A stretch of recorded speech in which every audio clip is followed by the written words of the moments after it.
up, Woodward. We are starting off your day with a brand new crew. Meet Broder. I can't control my arms sometimes. My limbs are just kind of flying. Detroit Kool-Aid. Fired up! Y'all got Kool-Aid. I'm fired up! But with the Wake Up Woodward crew, he's actually a part of the family. Flannel Sam. Ask me about my wiener! Okay. Along with JB and KG. Wake Up Woodward gets you all of your Detroit sports talk. Every morning, 8 to 10 a.m. Live on Woodward Sports. A show for Detroit, by Detroit, with people from Detroit. Tell Siri to set an alarm, because it's time to Wake Up Woodward.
Come to any Lady Jane's Haircuts for Men and claim your throne for a king's treatment from one of our talented stylists. Open 7 days a week, walk in anytime. Just get to a Lady Jane's today and receive a precision haircut, scalp massage, hot lather neck shave, and a hot towel treatment. A haircut should not be a chore. It should be an experience. And that's exactly what Lady Jane's has to offer. Open 7 days a week, walk-ins are always welcome. There's always a location near you. Lady Jane's Haircuts for Men, it's wicked awesome. Stop searching for a vehicle and start finding one. Les Stanford Chevrolet Cadillac makes it easy. We harness the power of multiple dealerships and own the biggest selection of GM brands in the area to get you the car you need. With the Les Stanford Group, you'll have access to 4 different dealerships, providing you with more makes, more models, and more choices. We're connected to more than 1,000 vehicles. And with so many high-quality CPO vehicles available, you'll find new car quality at pre-owned prices. You can start and end your search at LesStanford.com today. Yo, let me just say, I love Planet Fitness. Trying out Planet Fitness and dang, they got lots of equipment. Not me getting a Planet Fitness membership just for the 24-hour perk. Listen, the PF Black Card is worth every penny for this hydro massage. I'm a new man. Did y'all know that the PF app has workouts you can do at home? Cheapest therapy I can find is Planet Fitness. All the benefits, all for less. Planet Fitness, big fitness energy for all. You have an opinion? Make sure it's seen and heard. Corner, jumper, tweet us, hop on the YouTube chat, slide in the DMS at Woodward Sports on all social media. JB Smooth, what up, though, man? What up, though, people? Welcome to Wake Up Woodward. As you guys can see, all right, we're going to do this again, right? The scenery has changed. It's remote number 2 of the week. This time we are Feldman Chevrolet of Novi. It is Michigan's #1 Chevy dealership. I know you got a car from here. You know what? It's about that time for me as well. Your story is an inspiration to many Michigan men out there. Yes, as I've said before on this show, but it's a great story, so I got to say it again. I was on my way to a Michigan-Ohio State basketball game. Not this past year. Not this year that got Juwan Howard. The year before when they had Hunter Dickinson and 2 top 15 picks and did not make the NCAA tournament. Michigan did win that game. I was not able to go. I had to get rescued on the side of the road and all that, and it led to not the best day. But you know what? The following week, I came to Feldman. I was even a little upside down on my old loan, but I was able to get a new car at a very affordable rate, in and out in 3.5 hours. So if you guys want to work with some of the best sales team you'll ever find and get some of the best quality cars, come to Feldman Chevrolet of Novi. And if you want to come out today, come hang out with Wake Up Woodward and BDE. I will be here all day long until 1 o'clock, so come say hi to us. Hey, you know what? That's why we refer to Flannel Sam as the vet of the squad. And it's your boy, Brandon, a.k.a. Detroit Kool-Aid, your credentialed Pistons reporter and writer. Shout out to Matthew Broder as well. He's not on the show today. Sometimes you just need a day of rest. And the Woo crew, hey, we got each other's back, including you, chat family, including you. But shout out to Matthew Broder. He's our credentialed Tigers and Lions reporter and writer. We got the rest of the crew in the building, too. That dude, Justin, just walked in. We got Detroit's #1 draft pick. In the sound space, on the soundboard. Something like that. Something like that. It's KG. What up, though, Black Hollywood? Hey, what up, though, man? I'm finna take Broder strategy in a minute, man. I'm trying to dip out maybe one of these last 2 days, man. I need a break, man. I am stressed. You know what? For what was supposed to be an off season, we're like, all right, let's gear up for Lions coverage because all of us, I'm looking around, all of us take part in that in Lions coverage during Lions season. It's been a lot of news. It's been a lot of news, a lot of passion, a lot of emotion for Pistons, for Tigers, for the Red Wings. And honestly, I like it. It could be worse. Oh, yeah. It could be worse. They could be irrelevant, but they're not. Fans, observers, and everybody are still really plugged in. Absolutely. I mean, the Lions are certainly relevant. They're as more relevant than they've ever been, but even the Red Wings are close. The Pistons, I like what they've been doing this offseason. There's a lot of turnover, a lot of much-needed turnover, and when it comes to the Tigers, I see a pathway to them being good, but unfortunately last night did not go the way that we wanted. But we'll get into that in the next segment because there is someone who should never set foot in Comerica Park ever again. I think you know who that is. I can't wait, man. Are we getting spicy flannel today? I mean, when there's a segment of games that the Tigers just piss away, yeah, I'm going to get a little bit Spicy upset. flannel is every day. Come on now. The flannel experience. That's just the vibe. Yeah. Oh, yeah. Hey, shout out to Woodward Sports' MVP as well. That is JB Smooth in the TD space, man. Shout out to JB Smooth. Hey, come on, man. Put the camera on yourself, JB. Wave at the people, JB. Don't be shy. Shout out to that dude Justin in the background, too. But, hey, do you have the show sheet up? Oh, yes, I do. Yeah, I'm going to ask you. Then. Hey, absolutely. You want to tell the people what we're talking about? 100%. We're going to get into the Tigers game. We're going to talk about JADEN IVEY and the role that he might play coming into the season. The Pistons acquired a new player from the Philadelphia 76ers. We got to talk about that as well. We've got Rod Beard for our usual Woodward Pistons segment and around the city when it comes to Detroit. We're going to talk about players who might break out this season, one for the Lions, one for the Pistons. I think it's going to be a pretty interesting conversation, but did you see that Netflix is coming out with this new receiver series that is going to feature one Amon-Ra St. Brown? Yes, sir. Yes, sir. Hey, and I'm glad on this show. He's always going to be the wide receiver we mentioned first. Yes. All the other lists that I see generally when they're advertising the show has Amon-Ra listed last. I don't know if this is just a strategy of save the best for last or what, but I'm glad because when Broder first talked about this like a month or two ago, the way that it had the names listed, Amon-Ra was last, but he still mentioned him first. You did it, too. Well done, Sam. Hey, absolutely. Hey, when you look at the people who are going to be on it, Amon-Ra St. Brown, I'm not saying he's the best of the best, but there's a couple that he's clearly better than. Debo, and I love Debo Samuel, but Amon-Ra St. Brown is he's better than Debo. But, yeah, you've got Amon-Ra, you've got George Kittle, you've got Justin Jefferson, you've got Debo Samuel, you've got one other person. I don't quite remember who that is, but I guess Devontae Adams, yeah. Devontae Adams is one of the best in the league as well. But, yeah, it led the question of what was your favorite Amon-Ra St. Brown moment from this past season? Do you have one in particular that stands out? One of the ones that I remember a lot was the catch against the Rams in the playoffs. Yes. That was just clinch like the game. To clinch the game, to melt the clock away, to just – on your own terms, that to me was a moment that stuck out.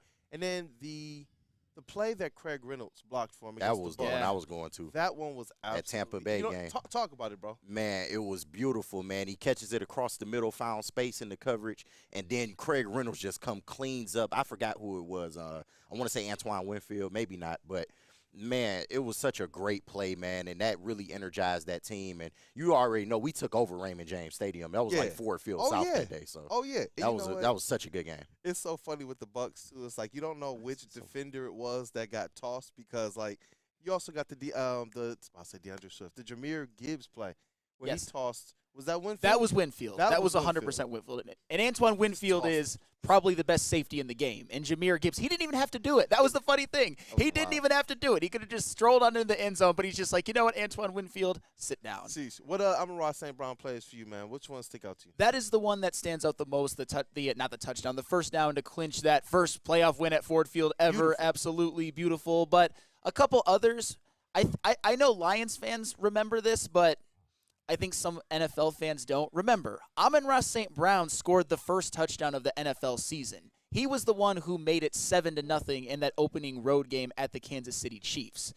That was the drive of the game that, you know, after that, the offense kind of stalled out a little bit, and then Brian Branch was the spark plug to got that pick six that Kadarius Toney dropped. But the first touchdown of the NFL season was Amon-Ra St. Brown. And I think another one that I really enjoyed was that Week 17 game. It was against the Minnesota Vikings where he caught that sideline pass from Jared Goff, that catch and run for 70 yards. I believe it was his longest play of the season. Yeah. Absolutely unbelievable. That there's still some, I would say, some talk that he's not a guy that can go deep. Maybe he's not as fast and athletic as some, but that was a pretty athletic-looking play to me. It was, and with kind of the steps forward we expect these players to take, I'm looking forward to seeing what areas is Amon-Ra St. Brown improve in this year. I don't think he's coming back and just being the same guy he was last year. He already talked about kind of having this edge, this chip on his shoulder, and that they're still hungry. That, to me, mixed with his work ethic, I'm looking forward to seeing in what ways does he go out there this season, and Ben Johnson and Jared Goff, these people knowing these guys can make the plays that we need them to make. When they said that about Jared Goff, it was before we saw Jared Goff airing out bombs to J-Mo. It was before that. And then all of a sudden we saw him do it. We're like, oh, okay, maybe Jared Goff can do what they say. Amon-Ra St. Brown, whether it's scheme or whether it's talent, I believe that we're going to see a little bit more of that. I really hope, and I'm going to laugh. I'm going to laugh so much, bro. I really hope Ben Johnson has that schemed up. Like some plays sometimes where it's just like, hey, Amon-Ra, just go route. Just go. Just go. I hear JP over there crackling as well. He's definitely capable. What up, though, KG? No, I was just saying he's definitely capable of that. So, you know, he gets labeled slot receiver mainly because of his size and just people haven't really watched. I mean, I know Lions are getting a lot more attention, but there are still not enough eyes on what Amon-Ra St. Brown is really doing as a receiver for this football team, man. People are ready to just kind of sweep them under a rug. That just seems to be what they want to do with the Detroit Lions all the time. It's just more surprising now when they have something of substance. You can't keep all these other lists where you see the players pop up on, but then when you go to give your predictions on what you believe this team will be, everybody's so quick to take the legendary Packers, the Cheeseheads, and just move them right on ahead to Detroit Lions, and I just don't understand that. Yeah. Like, the one thing, shout out to Mina Kimes for joining the network, coming on the network via the Woodward Heavyweight. Shout out. It was just like her reasoning for saying Jared Goff was better, or just Jordan Love was better than Jared Goff, was due to what he did on Thanksgiving. After the Lions were on a short week, pretty banged up in the defensive secondary. Had a rough game 3 days before that. Rough game 3 days before that. And it's like, what? Does the game in Lambeau, which generally is a house of horrors for the Detroit Lions, does that not matter when they went in there and took over? Yeah, and the thing is, I obviously have a ton of respect for Mina Kimes and was happy as hell for the heavyweights that they got her on. That was a heck of a get, but I think there are reasons, and I believe Jared Goff is better. I think there are reasons that you can point to more than just one game at Ford Field. And I get it. That was a bad game for the Lions and a damn good game for Jordan Love. But right now, Jared Goff is still better. Could I see Jordan Love being better in the future? Absolutely. I don't want to see it happen. But you got to be fair. I have to be fair. Jordan Love and the Packers, I think, especially given the way that they started the season, given the way they looked at Lambeau Field against the Lions, they did surprise some people. They did make the playoffs. They did win a road playoff game at Dallas, and they gave San Francisco all that they can handle. But the Lions are still El Capitano of the NFC North for now, and I think the foreseeable future. Hey, and you know what? I saw a super chat in here as well from Nobody. Hey, is that you at Nobody? No, that's not me. Nobody, $2 super chat. Thank you. Say Kool-Aid. We see the Batman shirt. Are you saving the Pistons? You know what? We do got the JB Bickerstaff press conference today that I will be at, and then we're going to be at Vegas Summer League as well. Shout out. So a lot of Pistons going on in the next week. We'll definitely make sure we keep you guys Trajan might be saving the Pistons. You never that's what know. I was about to say. Trajan. That's Black Bruce Wayne right there. Yeah. Let's hope, man. Hey, let's hope. Let's hope. Get the best out of these Pistons. But you know what? We got to talk about the Detroit Tigers. But before that, I got to tell you about somewhere else you can get the best for your pet, and that is Premier Pet Supplies. Hands down, Michigan's best pet store. They offer the same conveniences of the online and big box retailers with one major difference. They've been family and locally owned for over 30-plus years. Over 60 brands of food with nutrition experts to help you same day, local curbside, and home delivery. Premier Pet Supply. Give your pet the best. Visit them online at premierpetsupply.com.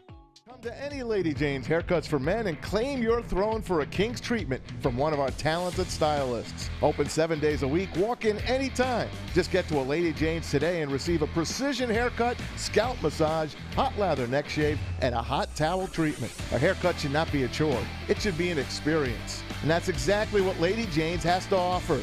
Open 7 days a week. Walk-ins are always welcome. There's always a location near you. Lady Jane's Haircuts for Men. It's wicked awesome. Get a shot up. This is for the win. All of Detroit's sports teams live on Woodward. All of Detroit's sports coverage lives on Woodward Sports. Driving the best in Detroit sports coverage. Yo, let me just say, I love Planet Fitness. Trying out Planet Fitness and dang, they got lots of equipment. Not me getting a Planet Fitness membership just for the 24-hour perk. Listen, the PF Black Card is worth every penny for this hydro massage. I'm a new man. Did y'all know that the PF app has workouts you can do at home? Cheapest therapy I can find is Planet Fitness.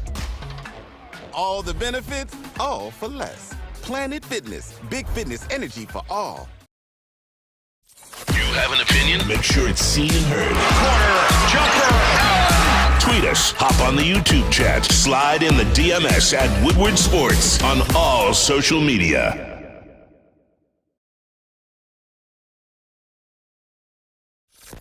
Woodward Avenue, the first paved road in America. Woodward Sports, the first sports network born in Detroit and made for Detroit. This summer, Dispo Dispensary is turning up the heat with amazing giveaways and exclusive offers. Enter for a chance to win a signed football jersey and helmet from your favorite sports team. Screenshot this image with a QR code, bring it into one of their locations to get scanned, and you'll get a free $10 to spend in store. This will automatically qualify you for the giveaway. Dispo Dispensary, visit today, disposhops.com, your local cannabis plug. And we are back. It's Wake Up Woodward live at Feldman Chevrolet of Novi. It is Michigan's #1 Chevy dealer. Woo Crew's down here. Big D Energy will be here as well. If you get the opportunity or the time, stop on in, say what up to one of the Woodward Sports shows, our cast, our crew, and also check out some of these cars as well. Yes. I'm trying to figure out how we get Flannel to take this thing for a spin drive. I don't know if Flannel can handle all that horsepower right there. Just because drink flannel can. Hey, just because I come off as vanilla. Well, I actually am pretty vanilla, but you know what? I can drive a car. It's Come on. over. Let's go. Let's go. But we got to talk about these Tigers.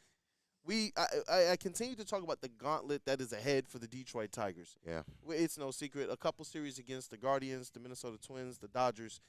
And my whole thing is, look, guys, just hold on enough to where at the end of this thing, we're like, you know what? There's still just 5 games out of 500. That would mean that they really fared well against some tough teams that we all thought maybe the wheels could fall off. Mm-hmm. Game 2, that showed some fight. But, man, is it still? I know it's the Guardians, but was that how frustrating of a loss was that for you last night? It's frustrating because here's the reality when it comes to the Detroit Tigers.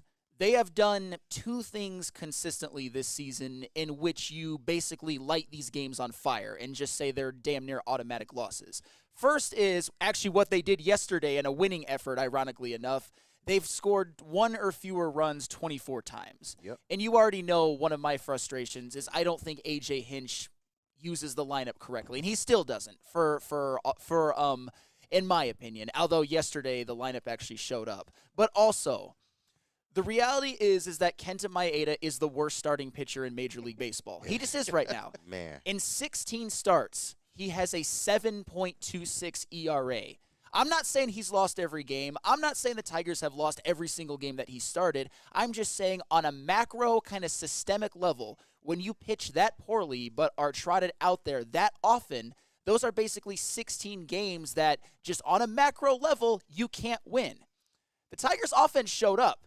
I wish today we could talk about how Colt Keith is continuing his absolutely scorching hot month of July. I wish I could talk about how Justin Henry Malloy, who's had some struggles, hit a really, really big home run to tie the game in the 6th inning. I wish we could talk about, and I know he's not a part of our future or our core or anything like that, how Gio Urshela, who's having the worst season of his life, or at least the worst season since before 2019 when he was with the Blue Jays in Cleveland. I wish we could talk about how, hey, he hasn't shown up to the degree that we hope that he has, but we think that he's a guy who's had a career of being a professional hitter and is starting to get it together and can maybe progress to the mean. Instead, we're talking about how Kenta Maeda started off the game so poorly that the Tigers put themselves in such a hole that even an 8-run outburst, a 7-run outburst in 9 innings wasn't enough. That's supposed to be a dub for That's the Tigers. supposed to be a win. Yeah. You're supposed to be coming into today being like, man, the Tigers took the first 2 from Cleveland at home. We'd be 5 feeling in a great. row. 5 in a row. We would be feeling great. Instead, we're looking at it as one that slipped away and hopefully a loss that doesn't turn into 2. Now, don't get me wrong. The Tigers have Reese Olson going today, who is been a hell of a lot better than Kenta Maeda. They never show up for the man. That's the weird thing. Oh, my God. They never show up for the man. So, I mean. So many superstitious conundrums like that. Reese Olson on the mound, good pitcher, but the bats are just going to be like, hey, you know what, 18 hits in 2 games versus the Guardians. Tonight, you get none, Reese Olson. That's what you get tonight, none. And that's where kind of my frustration is when we do see the bats this season have these types of outbursts over a couple games, they generally go on a weeks-long hibernation. So for me, especially with this gauntlet of a schedule, they can't do that. They can't. Obviously, you got some bats that have started to heat up or perk up just a little bit, so I do believe they're going to find themselves in a much better position to hopefully get Reese Olson and some of these other pitchers along this stretch, this tough stretch, some support. But I don't know, man. I don't know. That one was one that you let slip away, and when you need one of those games later on, you start to think about ones like that. Yeah, and you don't get to do this very often when it comes to the Tigers because when they score 5 or more runs, I believe now they're 31-6 or something crazy about that. That's crazy. But you normally don't get to just completely absolve the offense and be like, you did your job, you were fine, it was the pitching's fault. But the reality is that we all know that Tarek Skubal's probably the AL Cy Young, that Reese Olson and Jack Flaherty have been exceptional, that Casey Mize, when he was healthy, was at least serviceable most of the time. We all know that. But we all also know that not everybody's going to have an ERA under 4. Not everybody's going to have ace-quality stuff. But with a guy like Kenta Maeda, you can't just light those games on fire. Yeah. 7.26 is unacceptable. Veteran. And moving forward, he should not start any more games. And don't get me wrong. Before you guys accuse me of flip-flopping, I did believe that Kenta Maeda was going to be valuable to this team. I was dead wrong because Kenta Maeda throughout his entire history as a pitcher was never really a star, although I believe he had a really good 2020, which was the COVID-shortened year. He was sub-4.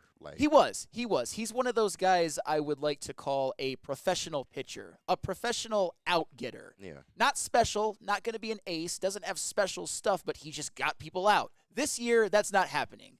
And it was another case. I think we all thought that it was going to be a blowout when the Cleveland put up 6 on them in the first 2 innings. But still, even though it wasn't a blowout, even though the Tigers showed some fight, even though some of the hitters really showed up, like Colt Keith, for example, who is just scorching hot through July, it didn't matter because the hole was too deep. It takes a lot of energy, a lot of even mental energy and physical energy to come back from such a deficit that when it got to extra innings, you give up 2 in the top of the 10th and you're kind of spent at that point. And that's why I'm hoping that kind of going forward in this stretch of games that it doesn't affect them anymore, that they're players that can kind of turn this thing around and say, you know what, we're right there. Let's get back right at it. Let's try and make sure we get a win or 2 that most people don't expect us to get right now. The Tigers are 43-49. They're 8 games back in the wild card race. And I really think that they have a chance to kind of still hold serve, kind of stay afloat. You got a couple all-stars. You see this, and this is what's frustrating. This is what's very, very frustrating with kind of this A.J. Hinch thing. Since you started scratching at it, and then Broder and kind of our show started kind of taking a different look at what's going on and how you may be affecting things. When you look at those stats, the records in one-run games and games where they also score, 5 or more runs, that's where it gets frustrating with some of the lineups. Because you had opportunities to manufacture runs. You had opportunities to put your best lineups out there. Akin to Maeda, think about this, man.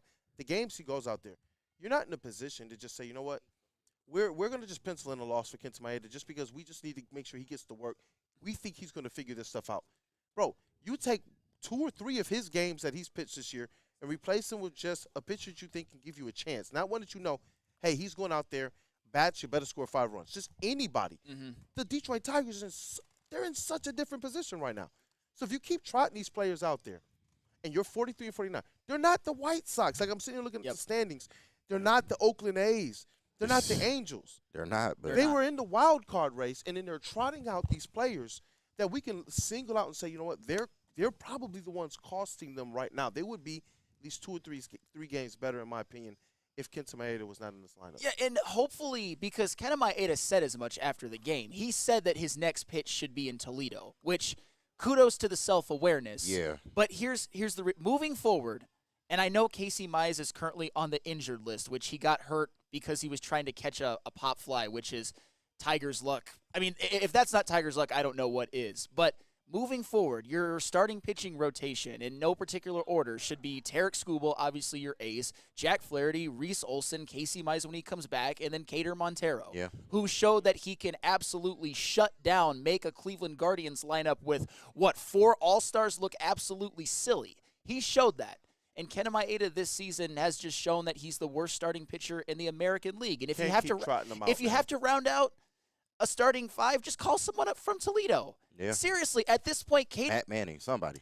Even though he struggled with the Tigers and he struggled with Toledo. At this point, we're at that point, kind of how we were with Javi Baez, another one who I see on the field way too often, where we're at the point where you can say this with Javi Baez, you can say this with Kenta Maeda, and I don't care that Ryan Kreidler was terrible, it still applies. Literally anybody is better.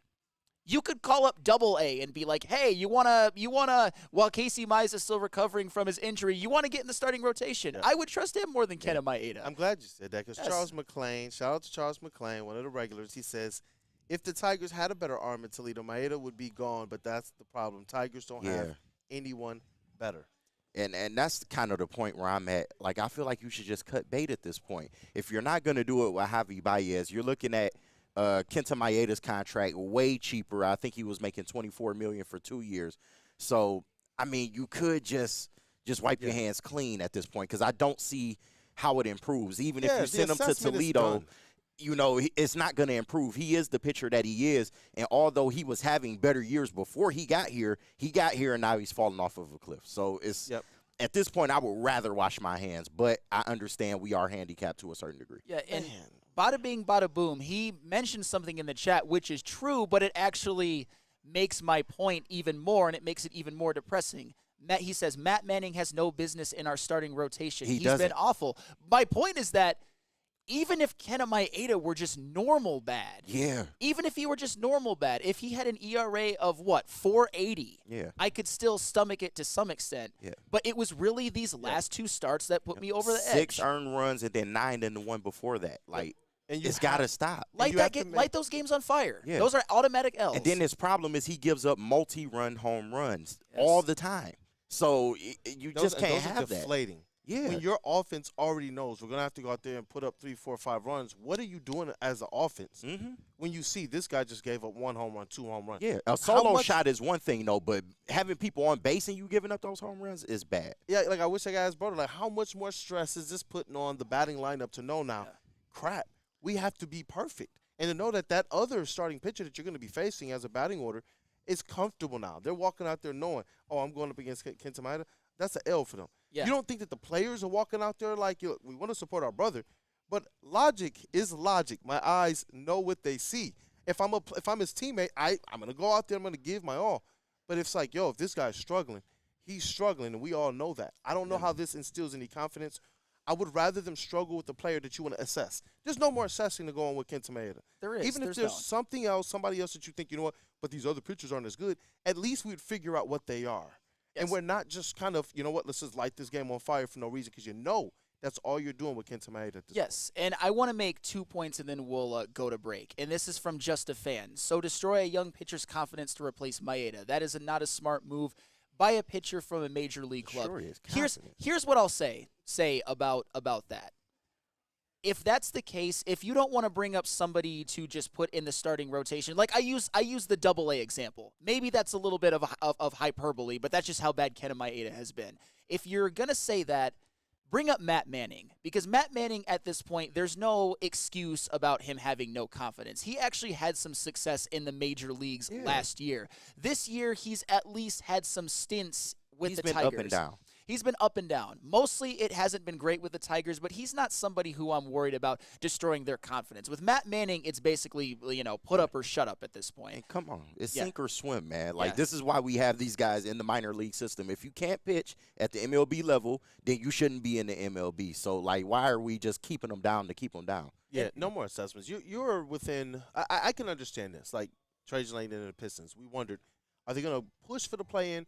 Or is this a team where you're looking to come in and kind of just, take the time to make sure you can influence this thing the way that you need to, do it the right way? Yeah.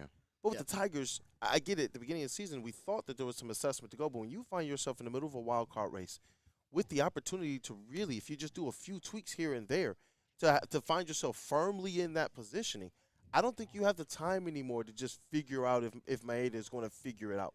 Yeah. At this point in time, I don't think you have that luxury anymore. You don't. And the sad part is, and don't get me wrong, I still think if the Tigers go 4-3 on this homestand, it'll be a successful homestand. Actually, I got 2 points to make. The sad thing is you mentioned it, that loss last night means that the Tigers are 8 games out of the wild card. And that was really sobering to me because it makes me think, even if the Tigers do go 4-3, they've got divisional games against tough opponents to start off after the All-Star break. Yep. Maybe it's too late no matter what. Yeah. Maybe this idea that, they can have this good homestand and they can maybe challenge for a wild card, that might be over. And also, this is the type of morning where I really wish that we could be talking about Colt Keith. And, man, he has been just absolutely on fire. Maybe he's a guy that some people, even like myself, dismissed a little bit too quickly. Maybe he will do what Terry Foster does and actually finish with better numbers than a Riley Green. Wouldn't that be funny?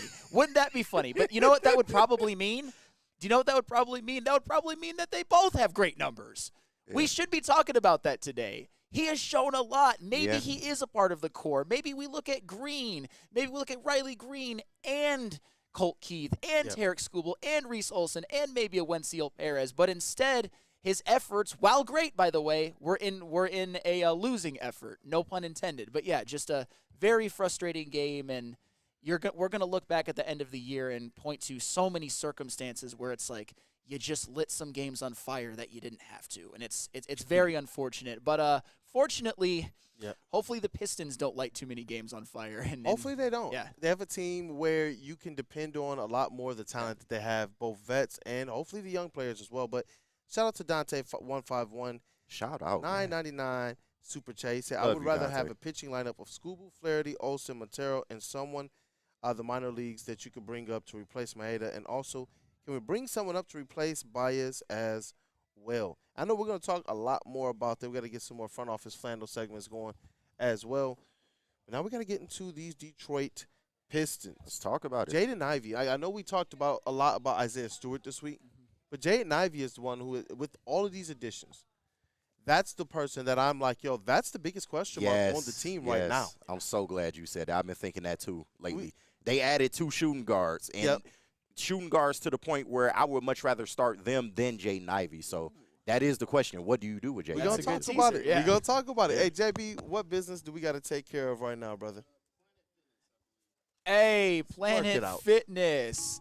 No matter where you are, there's a Planet Fitness close by. There are more than 50 in Metro Detroit and thousands more throughout the world. It's fitness that fits your budget. At Planet Fitness, you'll experience a squeaky clean gym that has tons of equipment, friendly, knowledgeable staff, and a totally judgment-free atmosphere. Did you know that all Planet Fitness memberships include fitness training for no extra cost? Want all the perks? Upgrade to the PF Black Card and enjoy use of amenities such as unlimited use of the Black Card Spa, featuring hydro massage, massage chairs, and total body enhancement. And more, along with access to over 2,500 locations worldwide and unlimited guest privileges. For more information or to join today, visit your local Planet Fitness or planetfitness.com. Braylon Edwards here, Premier Pet Supply. Man, just looking around. Who's got it better than pets?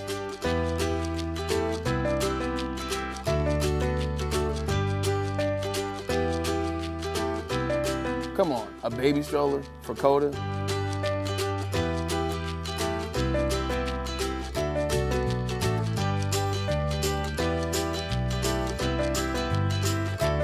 A chef for Lola, really?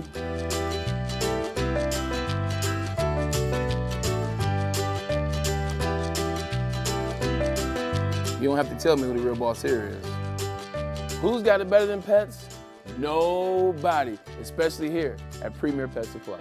For over 30 years and more than 13 locations, Premier Pet Supply has everything that your pet can dream of, and guess what? It's all under one roof. Premier Pet Supply, family owned, operated, and proud to call Metro Detroit home. Check out premierpetsupply.com or scan the QR code today. Who's got it better than pets? Nobody!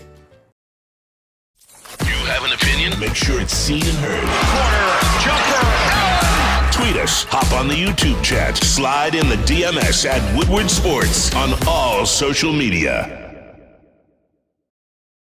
Come to any Lady Jane's Haircuts for Men and claim your throne for a king's treatment from one of our talented stylists. Open 7 days a week, walk in anytime. Just get to a Lady Jane's today and receive a precision haircut, scalp massage, hot lather neck shave, and a hot towel treatment. A haircut should not be a chore. It should be an experience. And that's exactly what Lady Jane's has to offer. Open 7 days a week, walk-ins are always welcome. There's always a location near you. Lady Jane's Haircuts for Men, it's wicked awesome.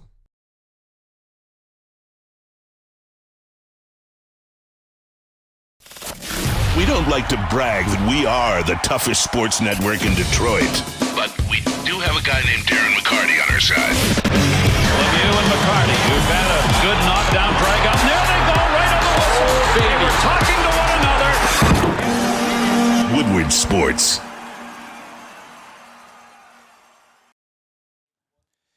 I appreciate you guys for staying tapped in with Wake Up Woodward every day, Monday through Friday, 8 a.m. to 10 a.m. with the entire Woo crew. But after us, I'm hoping that you guys are staying tapped in with all of Woodward Sports, starting with Big D Energy, four-time Stanley Cup champion Darren McCarty, alongside his co-host, Golden Voice Neil Rule, every day from 11 to 1.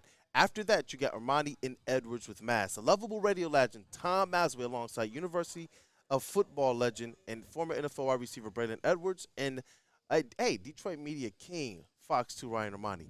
And then in the day with the Woodward heavyweights, the big fellas, that's Spimo Rax, Easy, their elite booth, that's Nick Koloff and Chris Platty. They're bringing you the biggest interviews, the biggest breakdowns, the biggest laughs. That is the Woodward heavyweights. We appreciate you guys for making Woodward Sports your #1 digital sports network. Welcome back to Wake Up Woodward. We are live at Feldman Chevrolet of Novi. It is Michigan's #1 Chevy dealer. We're here. Yes. Big D Energy will be here. Oh, yeah. And you guys should get down here as well. Take a car for a spin. Get your next car here at Feldman Chevrolet of Novi. Good people. They treat you right. And as Flannel can attest, the process is not that long. No, I forgot who it was in the chat. They kind of questioned 3.5 hours, like that's a long time. For buying a car, no, sometimes you got to come in multiple times. Yeah. You don't see anything you want. It's you can't an all-day find a good process. Deal. 3.5 hours is nothing for buying a car. Not at all. Not at all. Not at all. And you know what? We got to talk about these Detroit Pistons. But first, shout out to Matthew Broder, our brother, man, our credentialed Tigers Alliance reporter. He is out today. Just needed a break, man. Yep. Needed a rest. That's what you have to do sometimes. And with the Woo crew, this is why we got the starting 5 plus a 6-man. Hey, we got you, brother. Rest up, and we will see you tomorrow. Definitely. But Jaden Ivey, and you know what? Let me go back to this comment because I saw it in the chat. I had to screenshot it because it's kind of perfect for what we're going to talk about.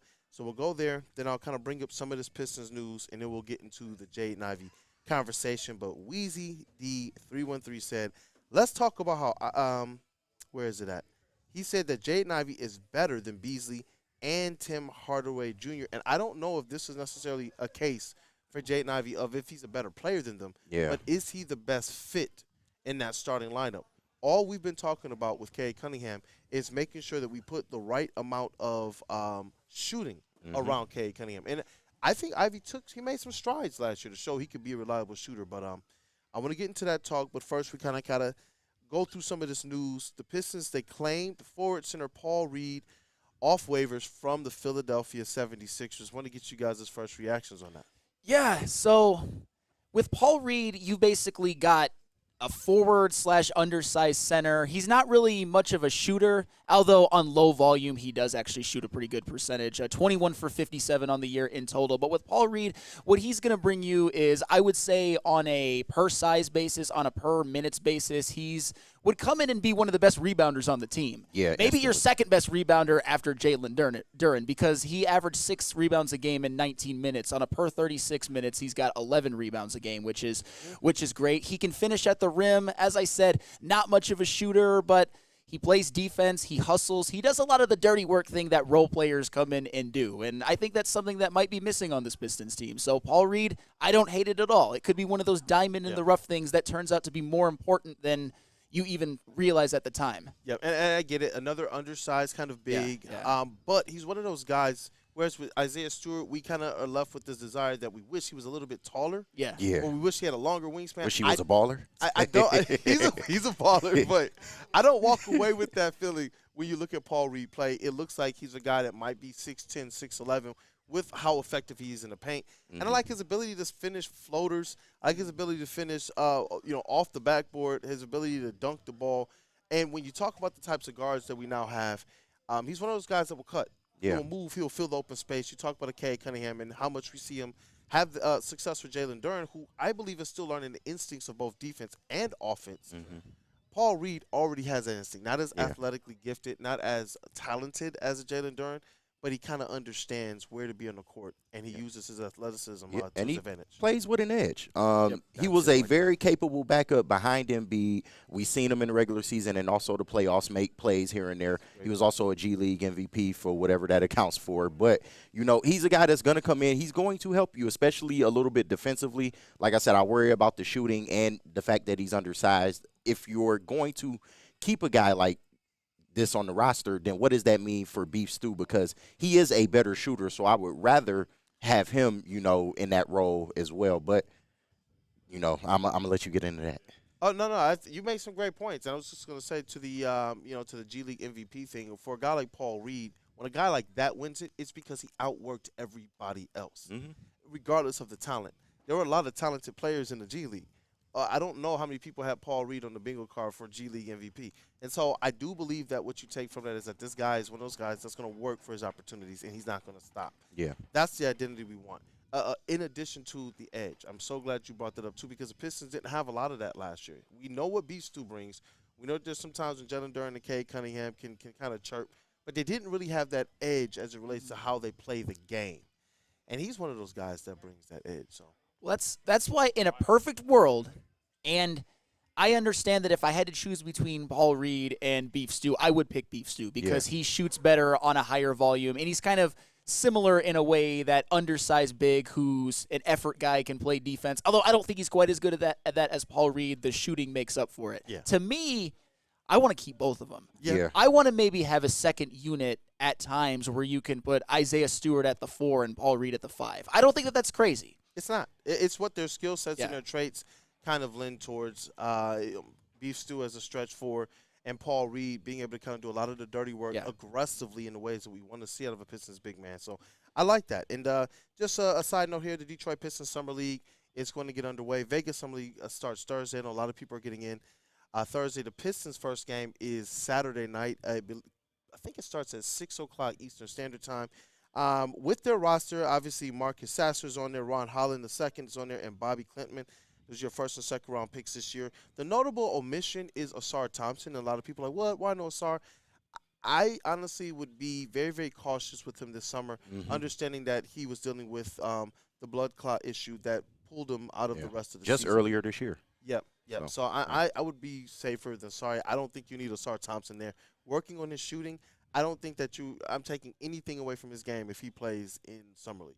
Yeah, no. I mean, and Asar Thompson, as much as he was a morbid three-point shooter, there's no other way to put it, I think his game in all other facets is probably too advanced to be playing in the Summer League. There were points during this season until his brother Amon really emerged and I'd say had the better year where we were talking about Asar Thompson where, oh my goodness, maybe he can be all-rookie second team. And that didn't materialize, of course, and a lot of that had to do with a blood clot. But the problem with Asar Thompson, if he could develop a shot, we're like, man, he could be one of our cornerstone pieces moving forward. But it's a big if because obviously you can't be shooting in the teens from three-point. No, you can't. And I know we're going to get the legend on, so I want to be able to include him a little bit more in this conversation with Jaden Ivey. But I do want to be able to get into it, just kind of start the conversation for a few minutes, get to break, get Rod on, and we'll really dive into it because Jaden Ivey is the guy. Just to kind of tee back up Weezy D313, thank you for the comment as well. And yes, I do believe that Jaden Ivey is a very, very talented player. I'm very bullish on what I think Jaden Ivey can be. But the number one question following Jaden Ivey, even more so than his defense and his three-point shooting, is his fit next to Cade Cunningham in the lineup. And sometimes, yes, three-point shooting is going to play a role. But if he played to his absolute best, his strengths, I believe that he would still be a good fit next to Cade Cunningham, but we're not seeing him finish at the rim at an efficient enough number. We saw the mid-range game tail off versus what he was doing last season, towards the end of last season. So some of the other things that can make up for a lack of shooting, getting to the free throw line at a great rate, those are the things that we need to see out of Ivey at the very least, and we haven't seen it. That would make him at least a decent fit next to Cade. And then when you add that three-point shooting element, it makes him a good fit next to Cade. Yeah, and that's what we were going to talk about. And Shad actually put something in the chat that I agree with, and I like to point that out because we've been pretty adversarial at times. He mentioned about Jaden Ivey potentially being the starting pseudo point guard on the second unit. And that's where I think would be the best fit, at least at the beginning of the year. Maybe have a lineup of him, Tim Hardaway Jr., maybe a Ron Holland, maybe a Fontecchio if he doesn't start, a Isaiah Stewart, Paul Reed, however you want to mix up the forwards. Obviously, Fontecchio's going to get I'd like to see him get starters minutes and maybe see him start, but that's kind of up for the coach to decide on the second unit, whether you want Holland, whether you want Asar Thompson, whether you want Fontecchio, whether you want Paul Reed, whether you want Isaiah Stewart. But the point is that still at this point in Jaden Ivey's career, he's shown that he's a better on-ball player than off-ball. But I want Cade to be on the ball. I want Jaden Ivey to develop more of an off-ball skill set, to become a better shooter, which for the record, he's not as bad as people say. He's not Asar Thompson. He's not Ron Holland in college, but it's not good enough to be a good fit next to Cade just yet, especially given all the veterans that you brought in. And that's why I want to see him take advantage of his skill set a little bit more. The NBA defense, it leaves space. It's a trampoline for players like Jaden Ivey. Cut more. Move more. You know what I mean? Like, use that intellect. You were raised by a coach. You were raised as well by, Javin Hunter, his father, who pro football player, good basketball player here in the state of Michigan as well. Yeah. You know what I mean? And it's like, I know that he has that. He has that pedigree, but it was stuff that we wondered about when he was at Purdue, and it's now followed him into the NBA as well. And I'm hoping that with all the speed he has, with the athleticism he has, that he's one of those guys that can tend more towards a Dwayne Wade type, archetype of player. He's one of those guys that use his speed in space, whether he had the ball or not. And that, to me, is, aside from, like, the three-point percentage going up, that's where I believe that Jaden Ivey can really make kind of that next great step to be a good fit next to Cade Cunningham. Use your elite speed. Get in space. Get to that mid-range. Get to the rim. He's got to put himself in a better position. And we all know he has all the athleticism in the world, and Dwayne Wade is a really good comparison. But what's one thing Wade could do exceptionally? Finish at the rim. Yep. And that is one thing that he can get to the rim. That's not the problem. It's the finishing percentages, man, and also his three-point percentage just isn't conducive to him being in the lineup at this point. Now, can he get there? I do believe so, but just as of right now, you have better veterans that are more suited and more capable to fitting around Cade and facilitating that type of play style. Sam brought it up as well. I'm not ready to facilitate the offense through Jaden Ivey and have Cade off ball just yet, even though it can work that way. I would much rather Jaden Ivey work on his game, get a more consistent three, be a better finisher at the rim, and then maybe we can talk about him getting those starter minutes. Yeah, I agree, and that's why I wanted the conversation to be a little bit less about what he is as a three-point shooter and a little bit more of how much he'd help this squad tomorrow, bro. If a lot of the things that we thought he would bring day one were actually up to par, and you stated it very, very well. Let's unless you have another comment, we'll get the legend on the line. Oh, we'll continue this. Sir, can't wait to talk to Jaden Ivey kind of conversation, because you're right. There are now log jams at areas that we thought, the Pistons got to improve at wing. They got to improve with the big men. They got to improve with their guard set. Now you got a log jam in a couple of these positions, and Jaden Ivey is going to be, I think, one of those players that you got to answer the most questions about. So, what business do we have to take care of? JB Smooth. KDK. KDK. Oh, yes. Good thing that I'm not improvising it today. Dealing with divorce, child custody, visitation, or other family law issues, Kevin and Catherine at KDK Law in Birmingham will have your back. 10-plus years of experience and 24/7 availability. Scan the QR code on the screen or call 248-971-9476. Say Woodward Sports sent you, and KDK will pay your filing fee. KDK Law, they've got your back. Yo, let me just say, I love Planet Fitness. Trying out Planet Fitness, and dang, they got lots of equipment. Not me getting a Planet Fitness membership just for the 24-hour perk. Listen, the PF Black Card is worth every penny for this hydro massage. I'm a new man. Did y'all know that the PF app has workouts you can do at home? Cheapest therapy I can find is Planet Fitness. All the benefits, all for less. Planet Fitness, big fitness energy for all.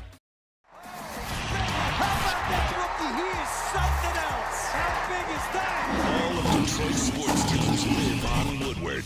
All of Detroit sports coverage lives on Woodward Sports. Driving the best in Detroit sports coverage. Braylon Edwards here, Premier Pet Supply. Man, just looking around, who's got it better than pets?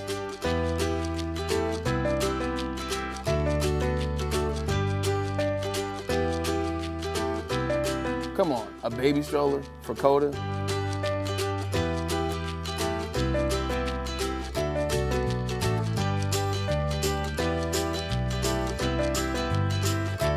A chef for Lola, really?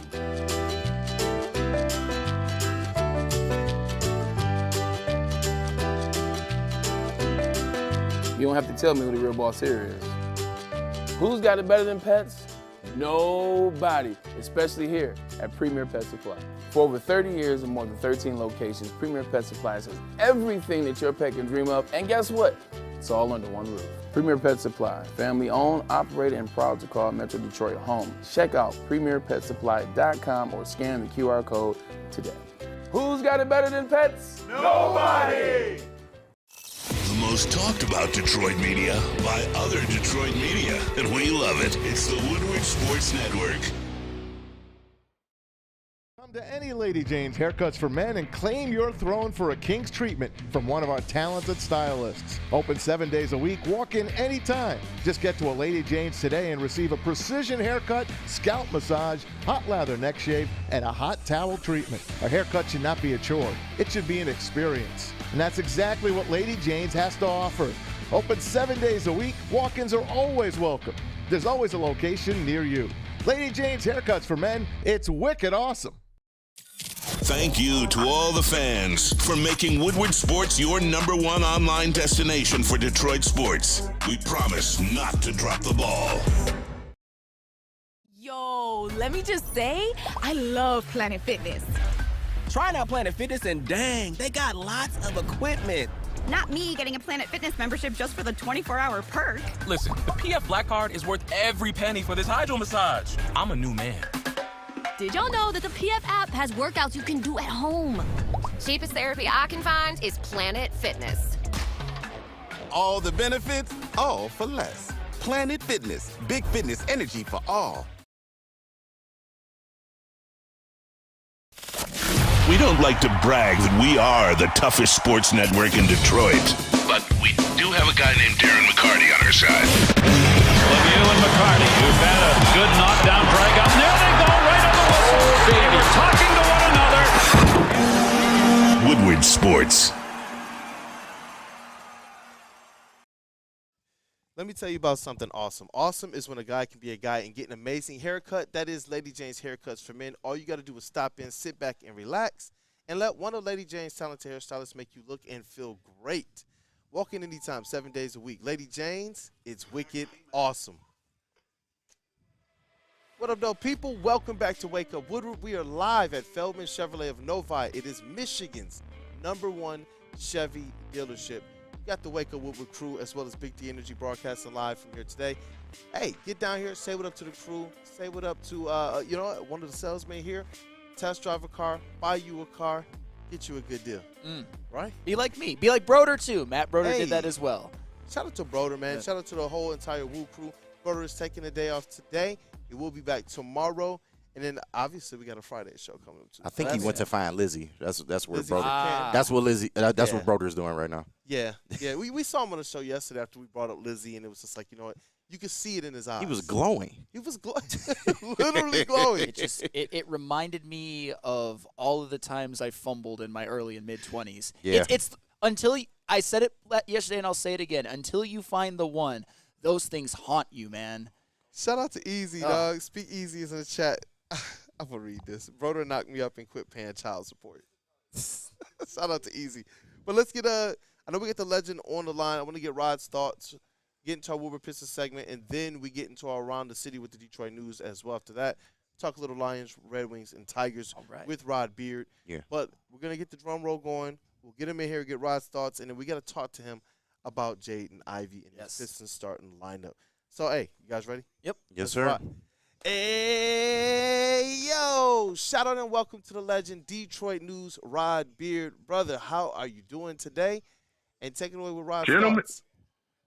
Gentlemen, it must be Wednesday. Must be Wednesday, but NBA free agency still is absolutely the best of all of the free agency. Yeah, I don't care what people say about the NFL. We know it's not the NHL or MLB. But you got Klay Thompson in a Mavs uniform. What are we doing? You got Chris Paul going to the Spurs.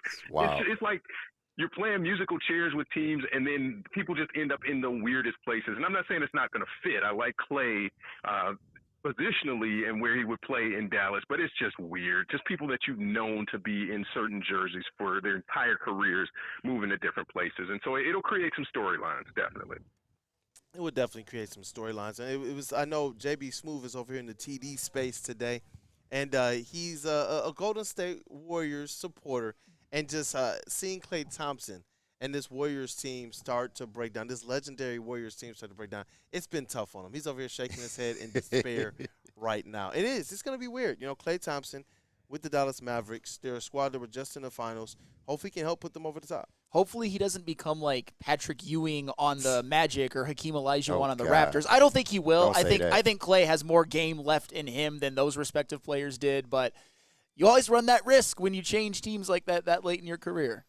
Yeah. Hey, if you're choosing, do you identify Draymond as a Warrior more than Klay as a Warrior? That's a legit question. Damn. Ooh. Yeah, it's tough. That's a legit one. Rank the Warriors. The same, right? They have to be. Yeah. That's like trying to, in some parts, separate, when you think about that going to work Pistons squad. Yeah.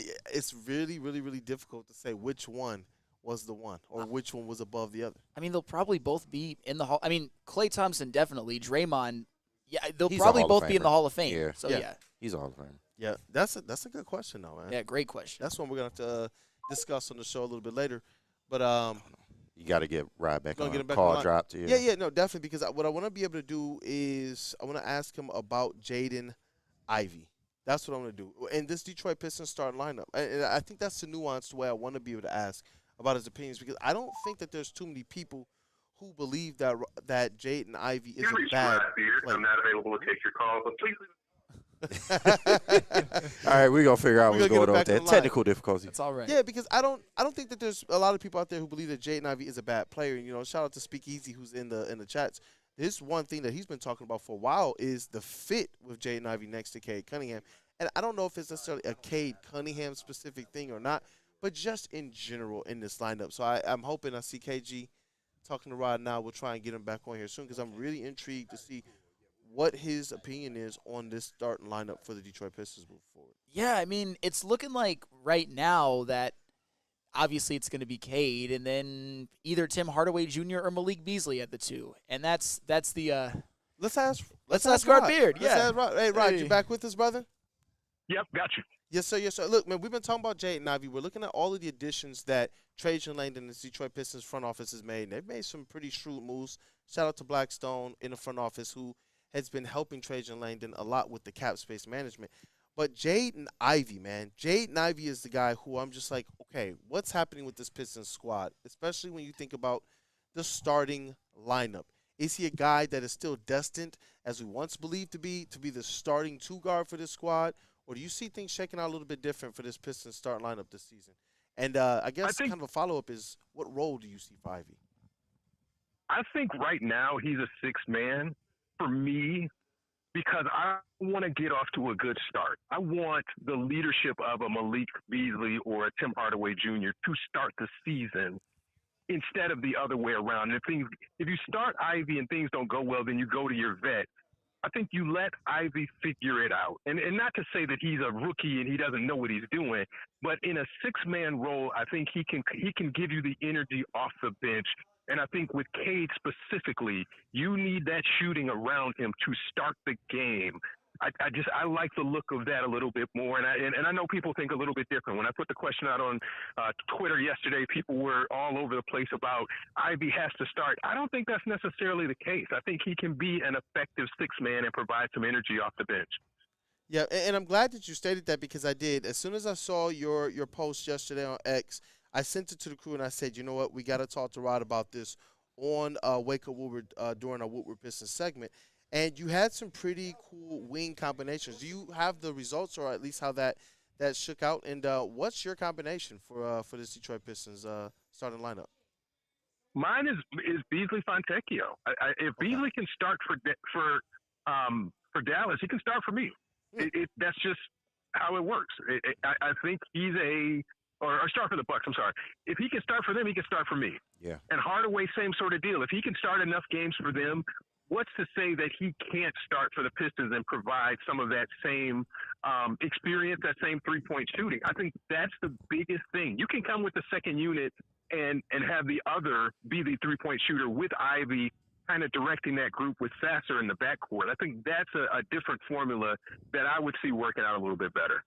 I am so glad that you mentioned Malik, because you kind of mentioned one of the same points that I've been thinking of when it comes to Malik Beasley. He's a guy that started 79 games on the Bucks last year. He does shoot the three ball better throughout his career than Tim Hardaway Jr. If you can play on a starting lineup with Giannis, with Brook Lopez, with Chris Middleton, with Dame Lillard, a team that would have gone farther in the playoffs if it weren't for Giannis being hurt, you can start for the Detroit Pistons. And conversely, Tim Hardaway Jr. only started 12 games, and he was out of the rotation come playoff time. I'm not saying I don't want him on the Pistons. Glad to have him. It's just, if it were me, I would probably agree with your wing combination and put Beasley and Fontecchio, and then Tim Hardaway Jr. be the two guard off the bench.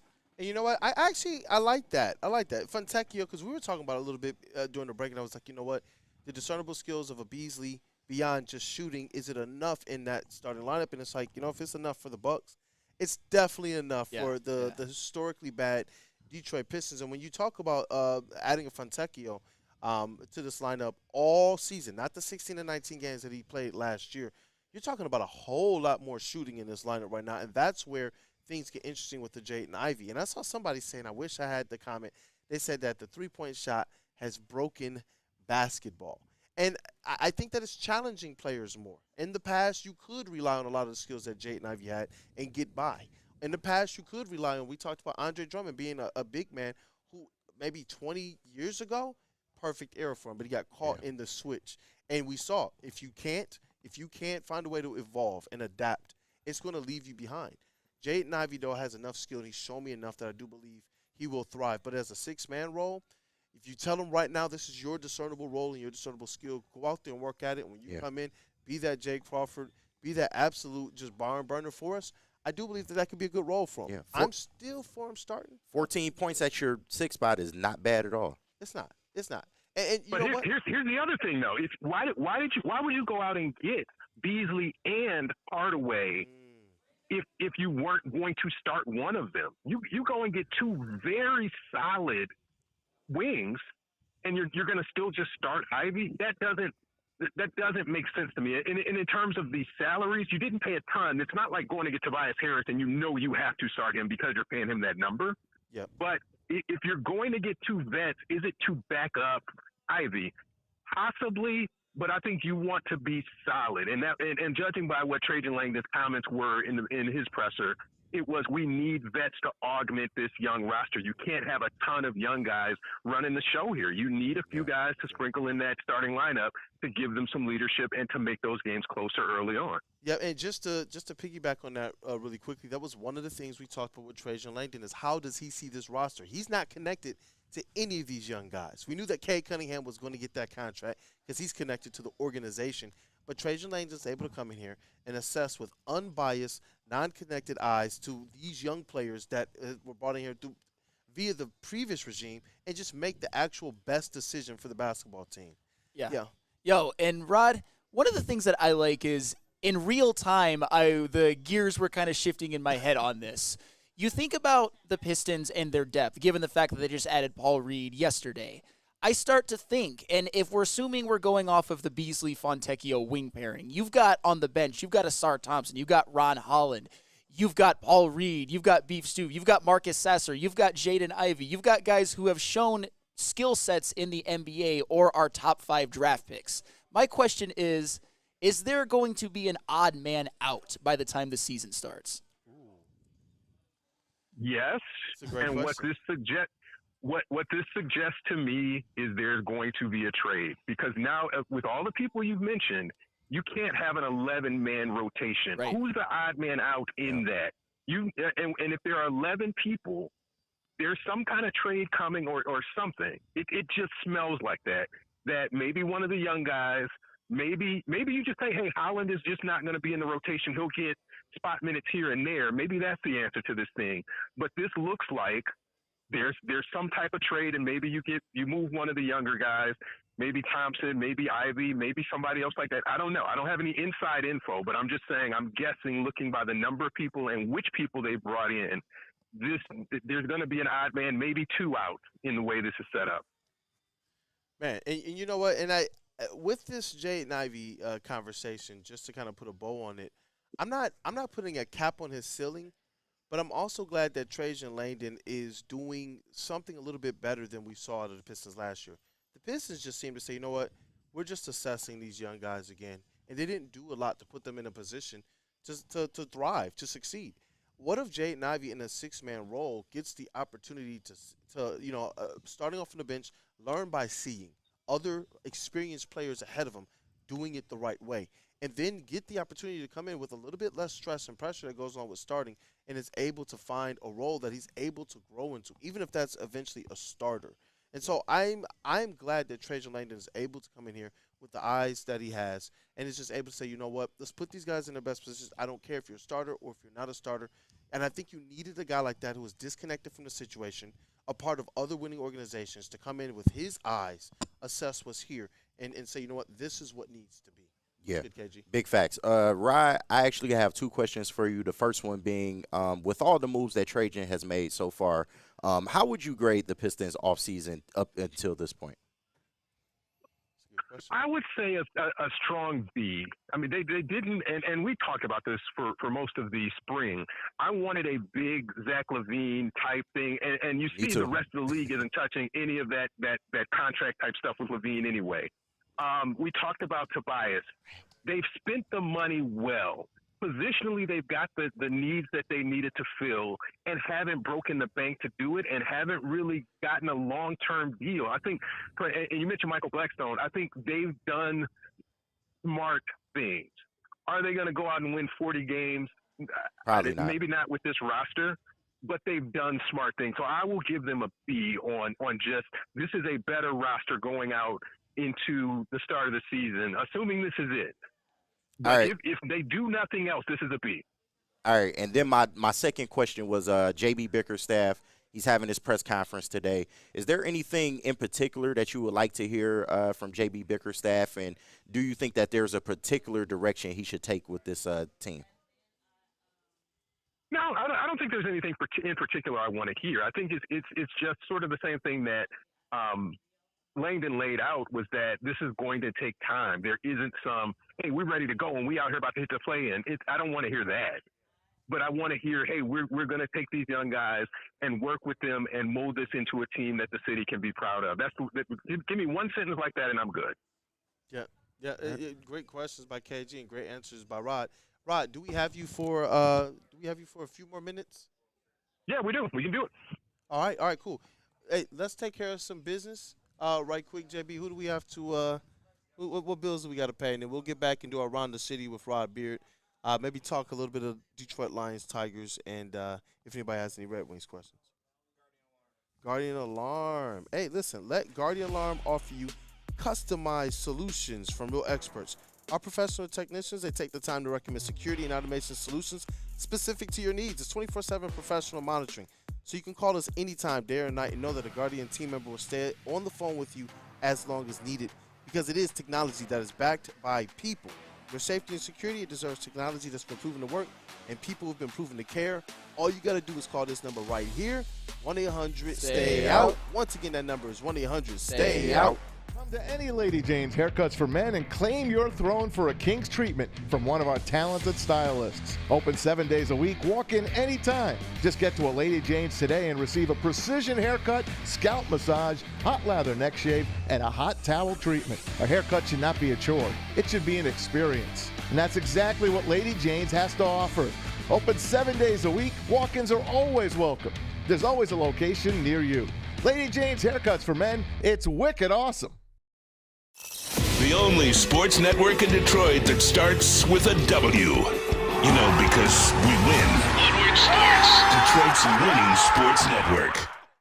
Yo, let me just say, I love Planet Fitness. Trying out Planet Fitness and dang, they got lots of equipment. Not me getting a Planet Fitness membership just for the 24-hour perk. Listen, the PF Black Card is worth every penny for this hydro massage. I'm a new man. Did y'all know that the PF app has workouts you can do at home? Cheapest therapy I can find is Planet Fitness. All the benefits, all for less. Planet Fitness, big fitness energy for all. Now more than ever, it is critical for you to have your insurance reviewed. Swiss Insurance makes sure that your current carrier is not slipping in any extra fees. Shout out to JB Smooth. Take that. KG got it today. Or raising your deductibles. Call Mark at Swiss Insurance today. That number, 313-530-1698, or visit them online, swissins.com, and let them know that Woodward Sports sent you. And we are back. It's Wake Up Woodward. Wake up. Hey, wake them up real quick. Wake up out of your sleep. Hey, let's rock. Shout out to Matthew Broder, our credential Tigers and Lions reporter, does a lot for the show. He is off today. We'll be back tomorrow and on the rest of the week. Shout out to you, brother. Can't wait to get you back on the show. We got everybody else in the building. That dude, Justin. We got Flannel Sam. We got KG, JB Smooth. And we got the legend, Rod Beard, on the line. And we're going to get into our Detroit news on Detroit sports, get kind of just a purview, their perspective on all of the different sports teams here. But, Rod, we were talking about Amon-Ra St. Brown earlier. The Netflix series Receivers is going to be coming out soon, and he's one of those wide receivers today, that are featured. And, I can't wait to see what he's going to do, what this kind of documentary is going to do, and how it's going to highlight these wide receivers. But it seems like a lot of people just discount who Amon-Ra St. Brown can be as a wide receiver. KG talked about his size. It seems like people just think he's just a slot receiver. Obviously, the Lions think a lot differently of him with how they paid him. What steps do you think, or are you looking forward to Amon-Ra St. Brown making this season as that number one wide receiver? I think just being all-pro and being league-wide known as one of those dudes. Like, it's a handful of dudes. People know Justin Jefferson. That's a name that people know. But being in that same stratosphere with Justin Jefferson, as this is a guy who's going to give you his numbers. He's going over 1,000 yards, 100 catches, that type of deal. Cementing that, because sometimes you have guys who are just kind of system receivers, and they'll get some numbers, and then it falls off after a year or two if they change quarterbacks or something like that. But as the Lions rise and they get more notoriety around the league, I think St. Brown can do the same thing as a receiver and the talent that he has. Hey, Rod, and speaking of the Lions, a big topic of conversation lately has been Matthew Judon. It seems like the Patriots don't want to pay him, and he's a guy that maybe you can give some lower round draft capital, out, and you can get him. He's 31. He's coming off of injury, but still very productive in his career. Do you think that this is a move that the Lions can make, or do you think that they should maybe wait to trade deadline time, or how do you think they should handle this situation? I think you can wait and see. You can kick the tires on it and see what it looks like. But the chemistry that you have, the players that you have, and the additions that they made already in the offseason, I think are enough. You don't have to feel like you have to go and make another move. But again, you can feel it out and see. But I think it's just wait to the trade deadline at this point, unless you see some compelling reason to do something different.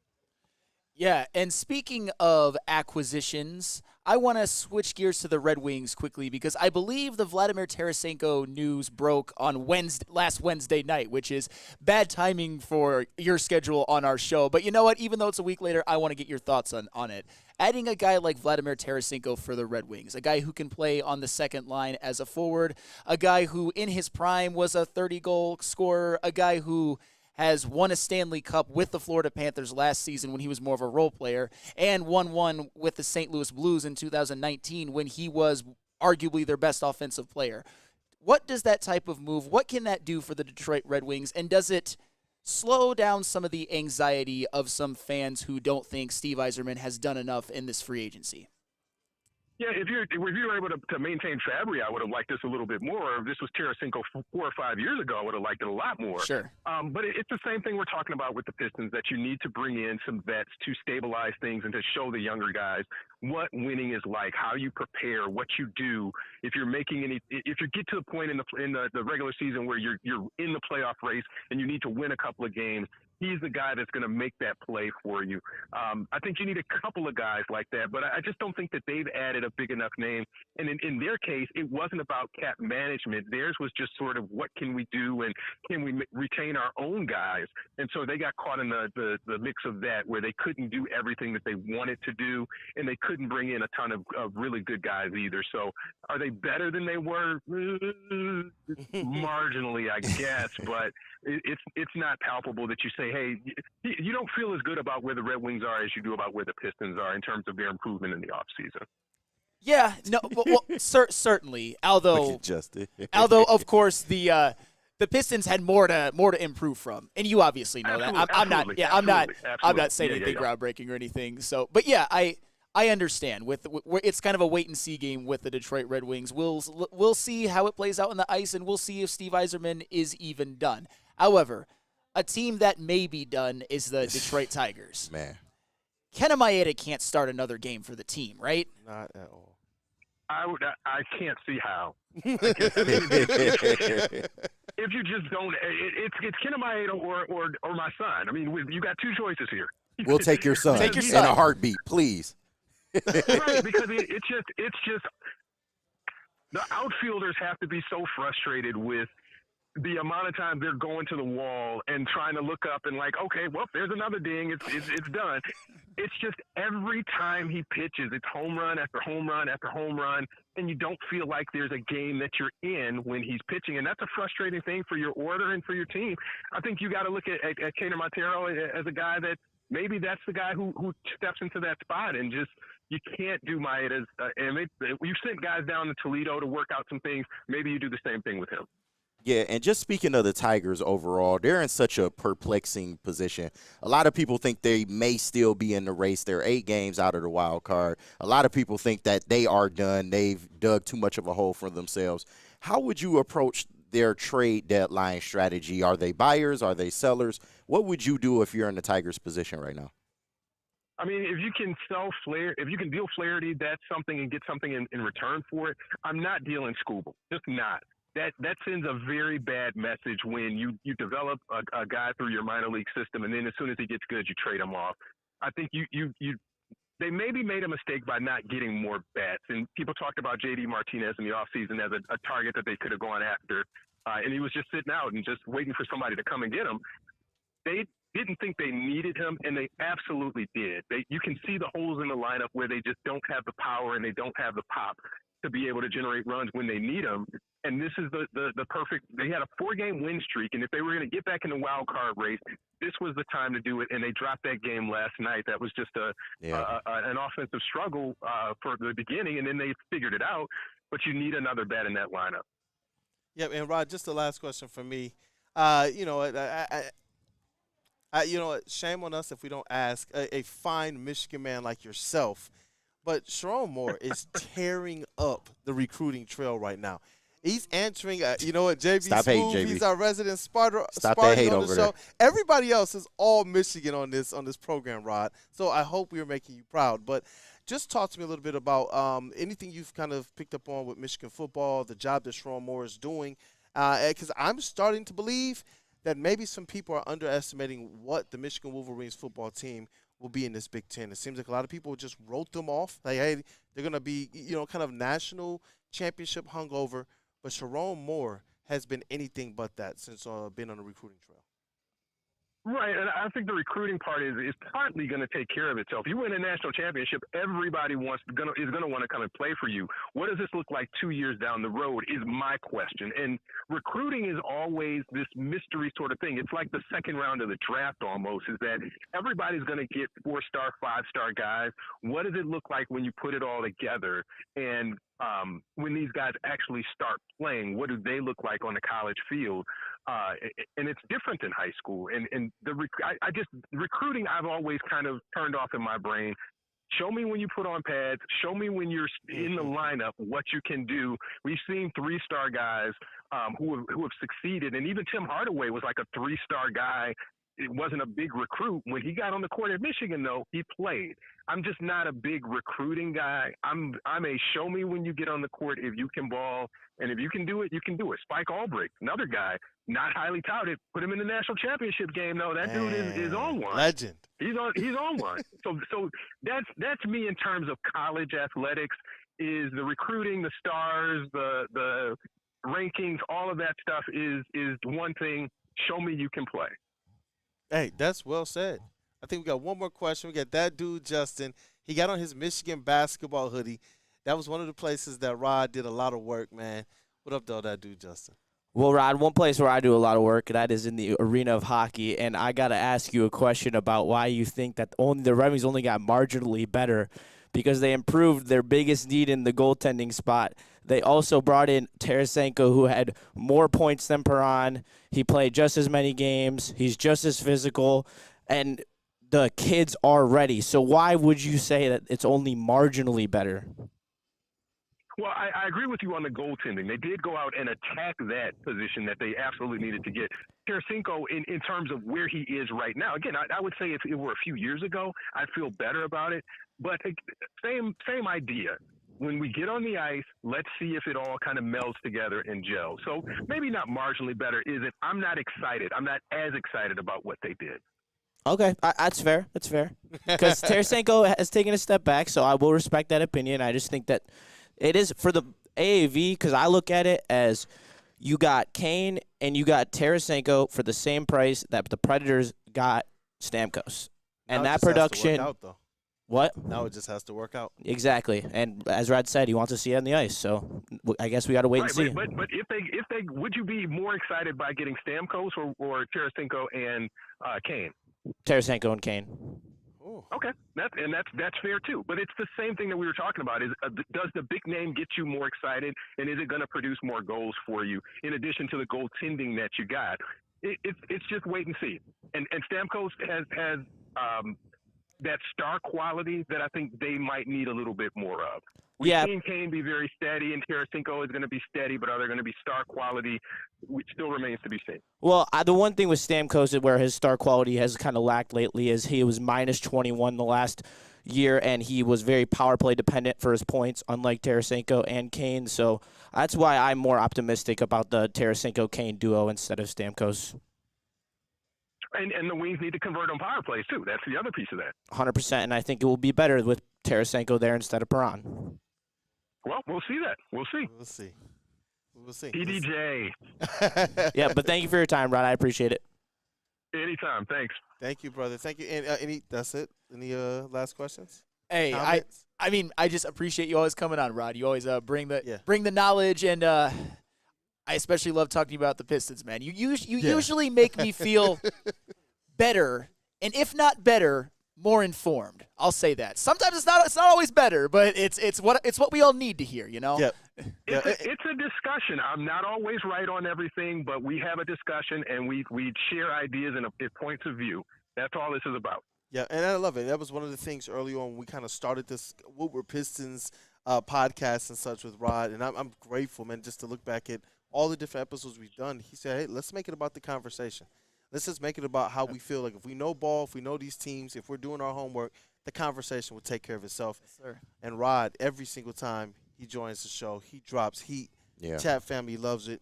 So thank you for your time, Rod, man. I hope you have a great day. I need you guys to definitely tap in with the Detroit News. They do great work over there, and they have great people over there as well, especially the legend, Rod Beard, at the Detroit News, sports editor-in-chief. Thank you, brother. Yep, thanks, Rod.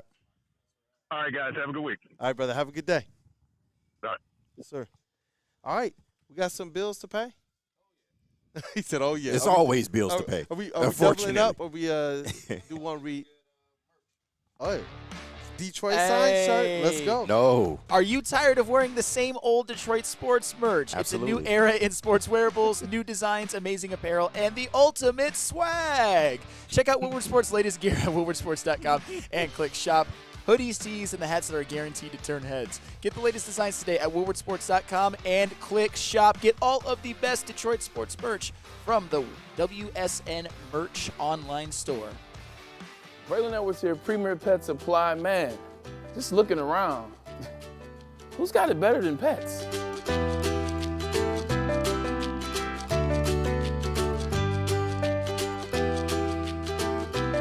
Come on, a baby stroller for Coda?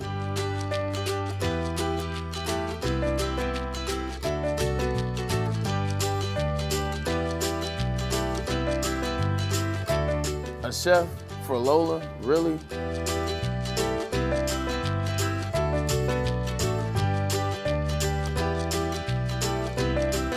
You don't have to tell me who the real boss here is.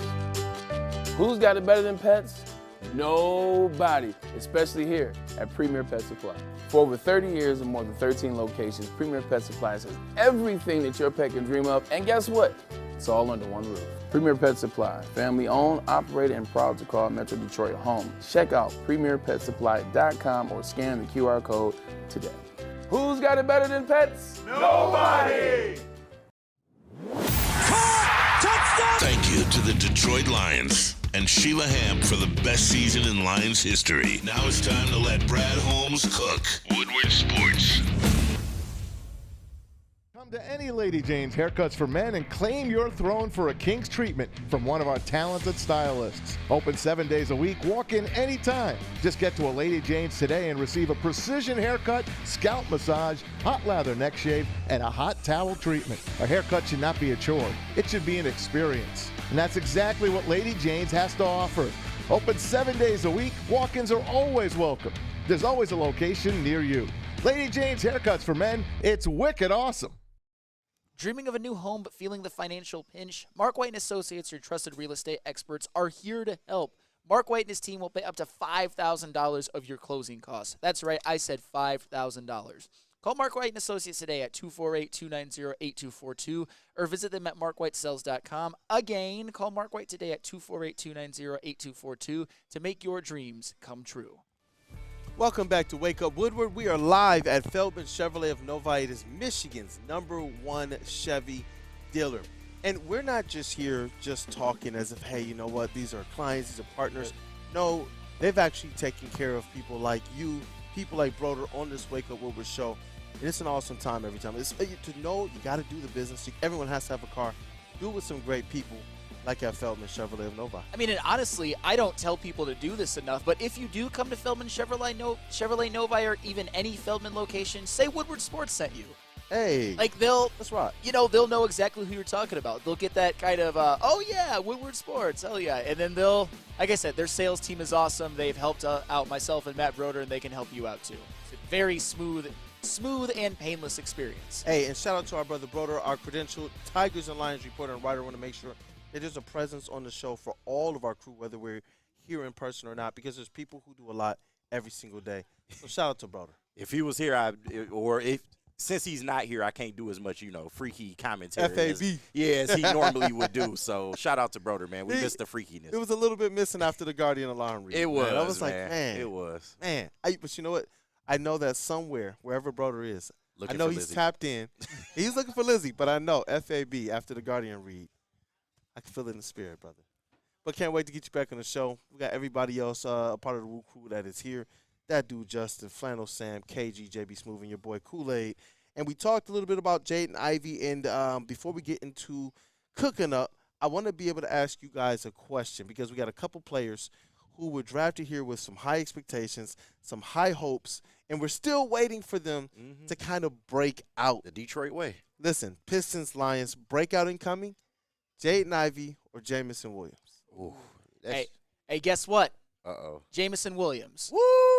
Hey, I'm just being objective. Hey, preach on it. Everybody thinks I'm a hater, but if we're comparing Jamison Williams and Jaden Ivey, I think it's Jamison Williams. But it's more due to the fit with the team, the situation, the fact that I actually think Jamison Williams, I mean, what he could possibly do, he's got, I would say, even more talent at his respective sport than Jaden Ivey has at his. I would say, too, the biggest reason why it's Jamison Williams is because I think opportunities with the Pistons are becoming more limited with them. He had a chance to have basically his team as the primary ball handler when the year where Cade Cunningham missed all of those games. But now moving forward, it looks like it's going to be Cade's team. We're talking about Jaden Ivey potentially coming off the bench. What we're talking about with Jamison Williams is somebody who is going to get opportunities for more targets because they lost Josh Reynolds and didn't really replace him. The Lions are counting on Jamison Williams playing a full season, which he has yet to do. So yeah, more likely to break out. It is 100% Jamison Williams. And also one thing that I forgot, it's also very possible that the Pistons, even though we've got a lot of hope with what they've done, it could still be not a great team. It could still be a team that has some awkward fits. With the Lions, we're talking about this offense. We're talking about Ben Johnson. We're talking about all the talent that they have.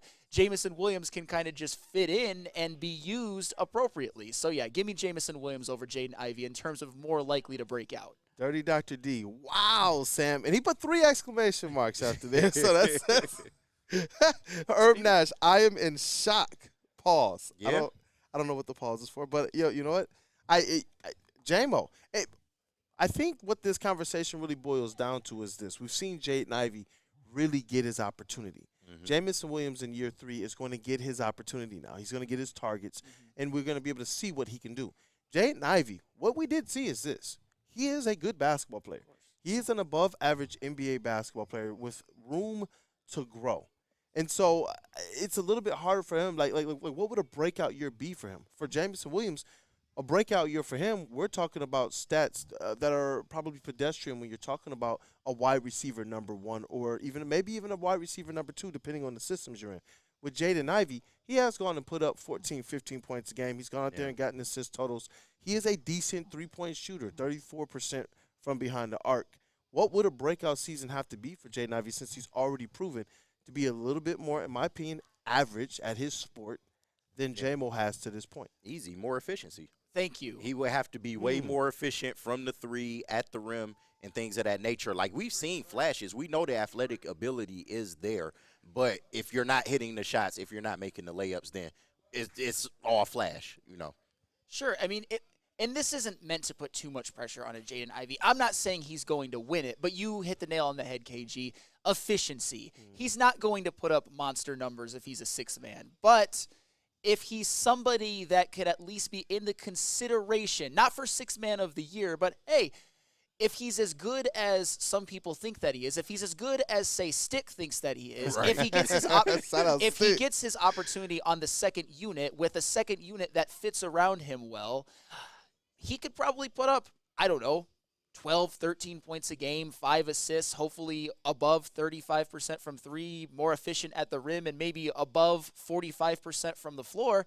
That's a good season. Yeah. I would take that 100 times out of 100 from Jaden Ivey. I think even in the 6-man role, I think he has an opportunity to repeat the stats that we've already seen him do. I don't see his stats dipping because when you look at this squad and its makeup, there aren't too many dynamic ball handler or playmaker types, and Jaden Ivey was drafted to be one of those types. That's why I think a lot of people, it's easy for them to slot Jaden Ivey in as kind of this backup role guy. So I do believe the opportunities are still there for him to go out there and do what he has to do, especially in that six-man role.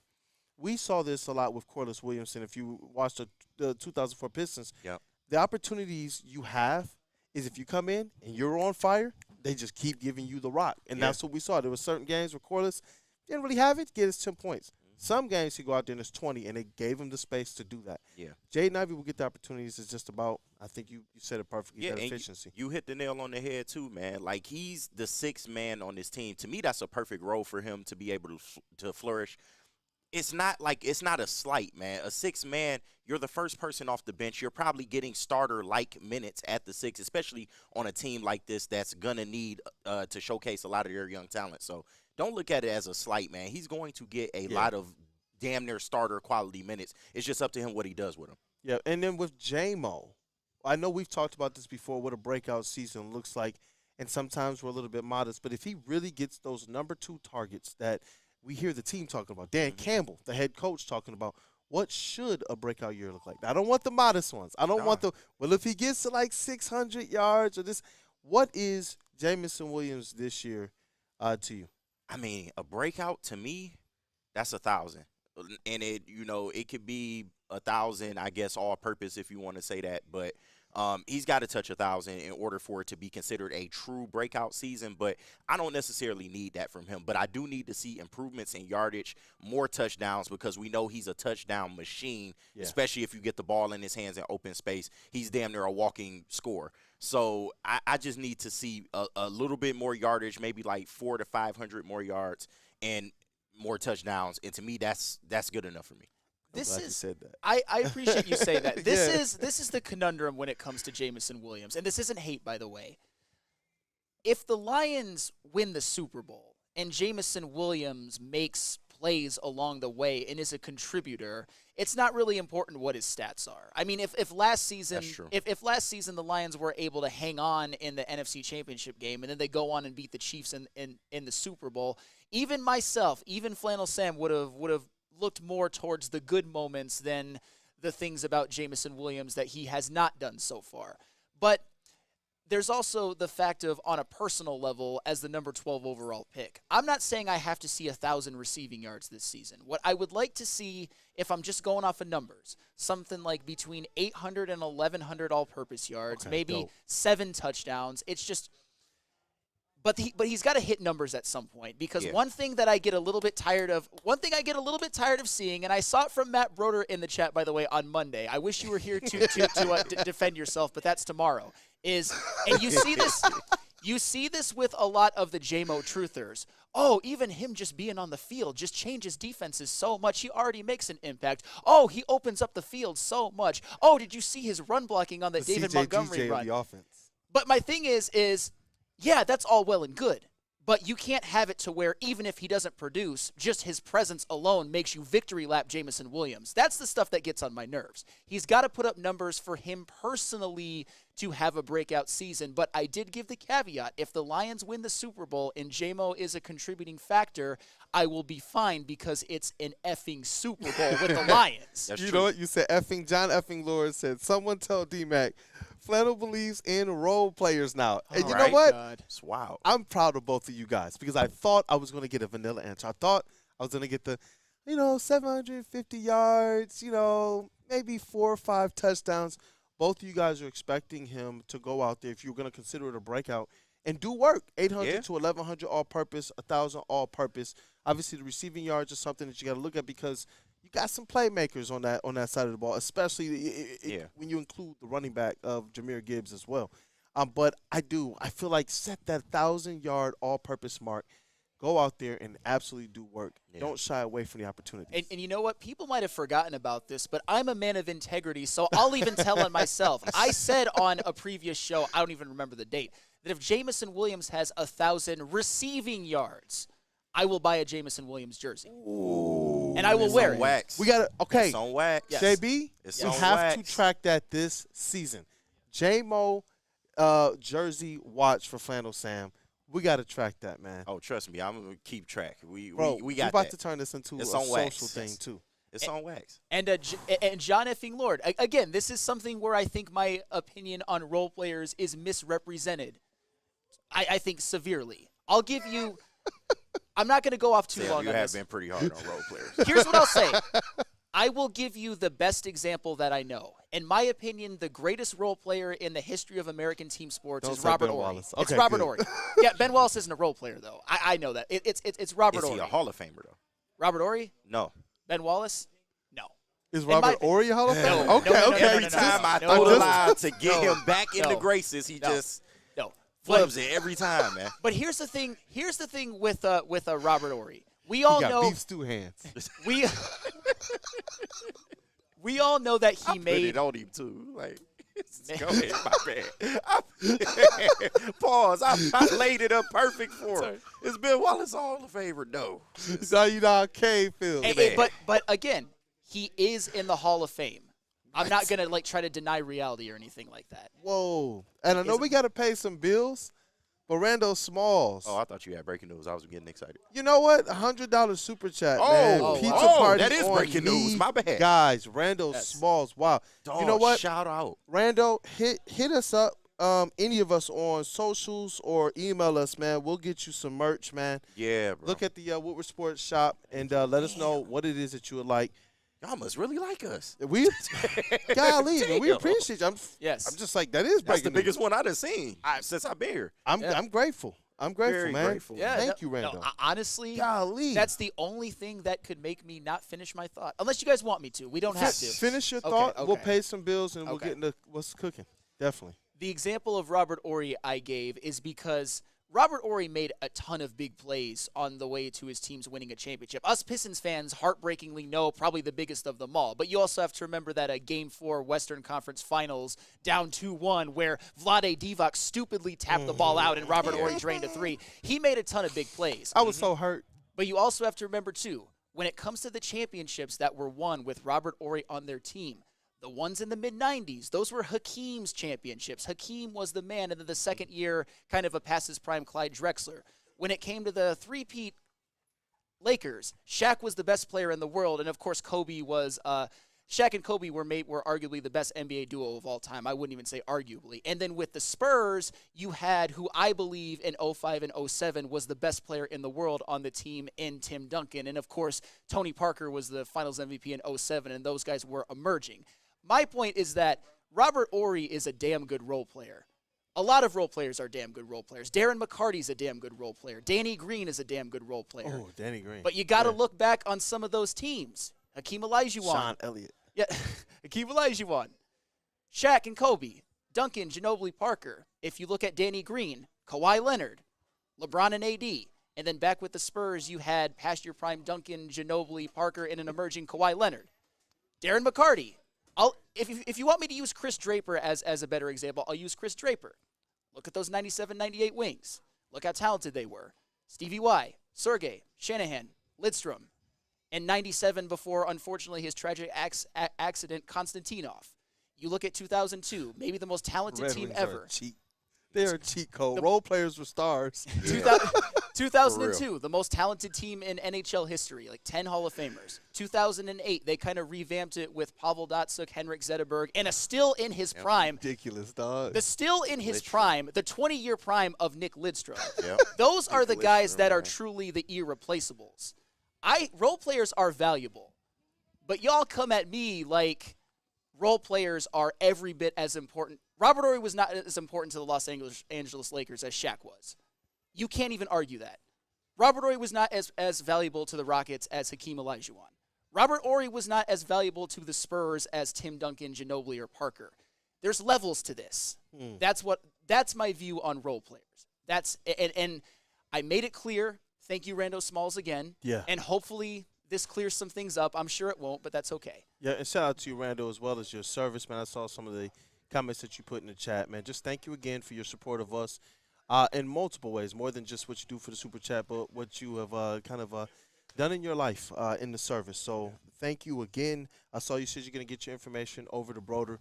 we will definitely get you hooked Yeah, up. please. We appreciate you and everybody else. Like, we're going to be doing more giveaways for the chat family because this is our life, man. Like I said, I got 4 kids. They watch this stuff. They want to be a part of this. They want to be involved. They like the chat interactions. They think it's cool too, man. So it's awesome that within our Wake Up Woodward family, we get to experience things like this, and we hope that we are putting on for you guys as well. I also hope that wasn't a typo and you ain't put an extra 0 by Yeah. Because we got it now. So $10. you can't give it back. Well, you know, we he was really appreciate buying you. us. He was really buying us 2 hot and readies, man. Yeah, right. Hey, and I'll greatly take 2 hot and readies right now, man. Hey, I'm a simple man. I'm a very simple man. What business do we got to take care of, JB Smooth? All right. Hey, let's rock. Soroki's Crispy Chicken and Pizza is taking over Michigan. Known for their quality hand-battered and hand-breaded chicken tenders, sandwiches, and New York-style pizza, locations are popping up all over Metro Detroit, doubling the number of restaurants this year. Soroki's just had their grand opening in Madison Heights. Be sure to stop in and try it at a mega station near you or go to Sorokis.com. And Boys and Girls Club. That's you, Sam. Hey, the Boys and Curls Club. They are starting football leagues. The Boys and Girls Club. They are starting football leagues and cheerleading leagues all across Metro Detroit. They've got one in Detroit, East Point, Belleville, and Highland Park. Get your kids in there playing because those are some things that you want kids to do at a youth so they can learn the power of teamwork, play competitive sports, get out there and be athletes. It will shape them to be better, especially with an organization like that. Take your kids to Boys and Girls Club today and watch them become better people. The children are our future. Come to any Lady Jane's Haircuts for Men and claim your throne for a king's treatment from one of our talented stylists. Open 7 days a week. Walk in anytime. Just get to a Lady Jane's today and receive a precision haircut, scalp massage, hot lather neck shave, and a hot towel treatment. A haircut should not be a chore. It should be an experience. And that's exactly what Lady Jane's has to offer. Open 7 days a week. Walk-ins are always welcome. There's always a location near you. Lady Jane's Haircuts for Men. It's wicked awesome. You smell that? That's Brad Holmes cooking. And the off-season smells good. Woodward Sports. Yo, let me just say, I love Planet Fitness. Trying out Planet Fitness and dang, they got lots of equipment. Not me getting a Planet Fitness membership just for the 24-hour perk. Listen, the PF Black Card is worth every penny for this hydro massage. I'm a new man. Did y'all know that the PF app has workouts you can do at home? Cheapest therapy I can find is Planet Fitness. All the benefits, all for less. Planet Fitness, big fitness energy for all. Congratulations to the real Coach of the Year, Motor City Dan Campbell. Just put your head down and go to work. It's about to be fun, man. It's about to be fun. Woodward Sports.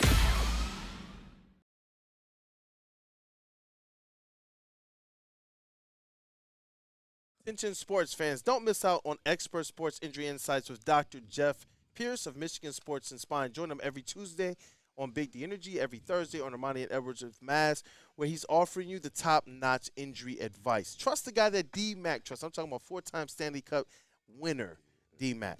Dr. Jeff Pierce is here to keep you in the game and performing at your best. For more information, visit MichiganSportsAndSpine.com or call 248-426-9944. And we are back. It's Wake Up Woodward live from Feldman Chevrolet of Novi. It is Michigan's #1 Chevy dealer. And I know you guys see it. The flag kind of behind my head as well on the solo cams. You see it? Chevy dealer of the year, man. Let's go. As it should be. Let's go, man. All right. But, hey, we're going to get more into what's trending with JB tomorrow, but you do have something that you want to show us today, JB. All right, let's get into it, man. Oh, hold on. All right, so hold on. We'll get you the headset. And smash that like button, chat family, to support the Woo Crew. Remember to satisfy that like button. Hey. Satisfy it. Satisfy that like button. So, yeah, we'll hop back into what's trending tomorrow. But I did want to show you guys this just real quick.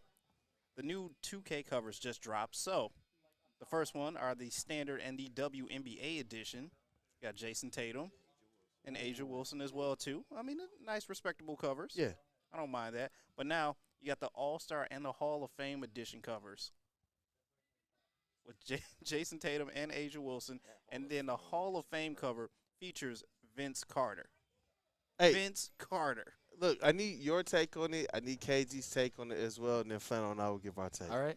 Well, I already got Chris's take on it because I sent these to him and the heavyweights as well, too. So Chris isn't buying any of these covers except for the Hall of Fame edition with Vince Carter, which I probably got to agree. I'm not getting Jason Tatum on any of these covers. No disrespect to the WNBA. Love you women. Love you ladies.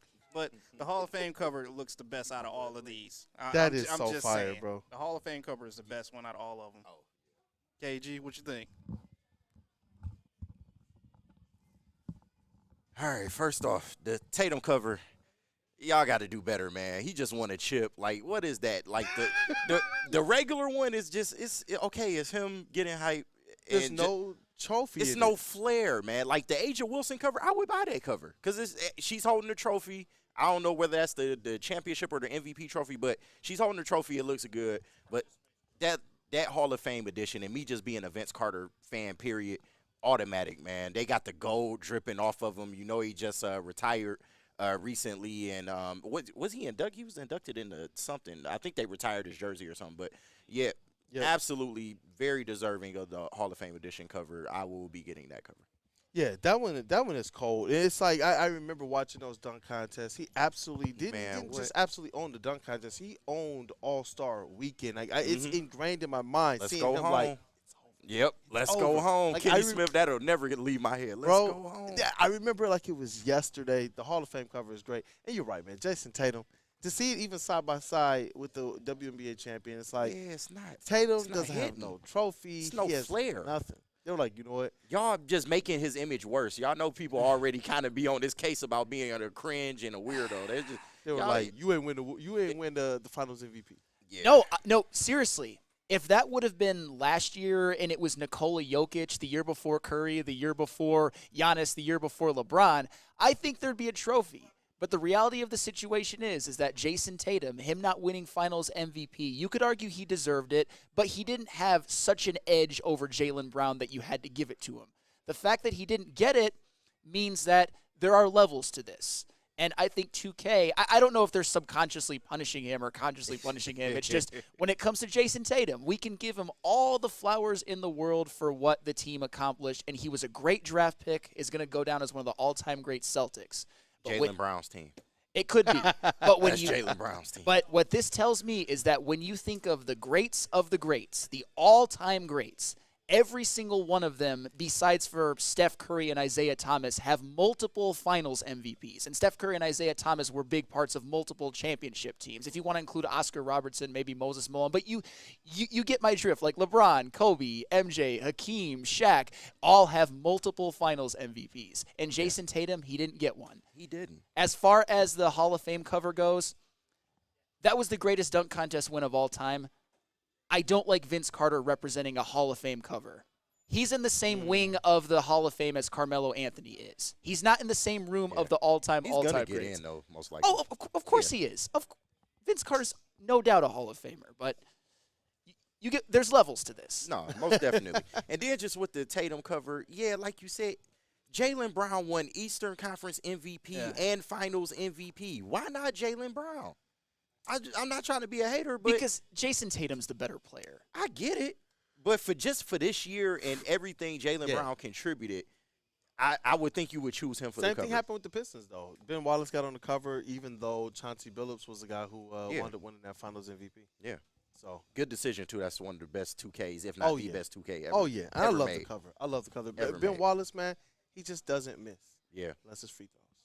I still he love misses with Sam a lot, but hey, but you know what? I defended Ben Wallace because somebody in the chat, and I think you might have read it, basically said that Big Ben is a greater role player than Robert Horry, and I'm like, no.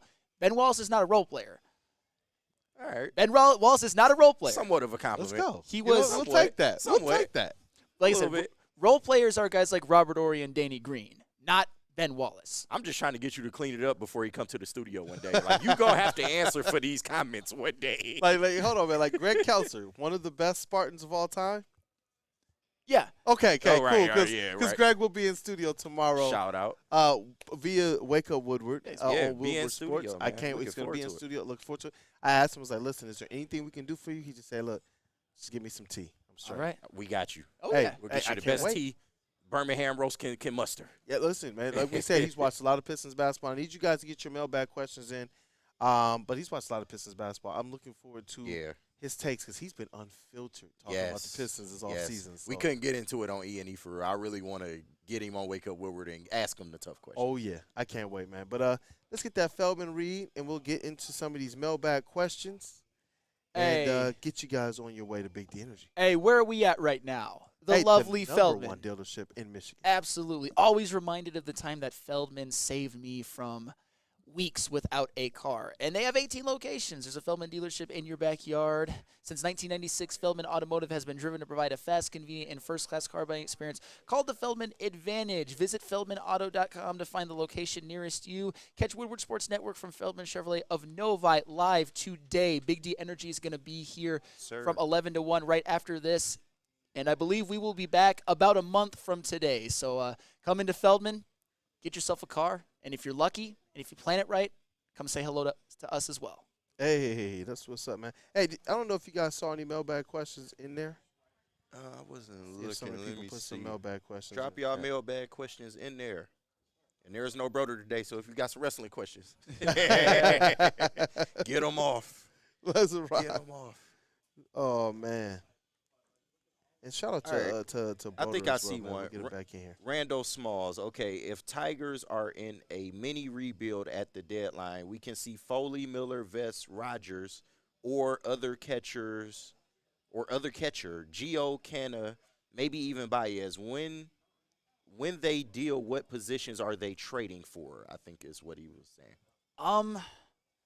So I don't want to get into it too much because I'm going to do my edition of the Front Office Flannel All-Star Break edition next week. Ooh, all right. But I'm looking at if you're trying to sell, which unfortunately they're 8 games back in the wild card. It's getting more and more likely by the day. I'm looking to sell Carson Kelly, Mark Canna, and Jack Flaherty. And I think if you package them with a potentially sweet deal, could get top 100 prospects in return. Yeah. More on that later, but that's what I'm doing. Just giving yourself a top 100 farm system that already has 4 players in it.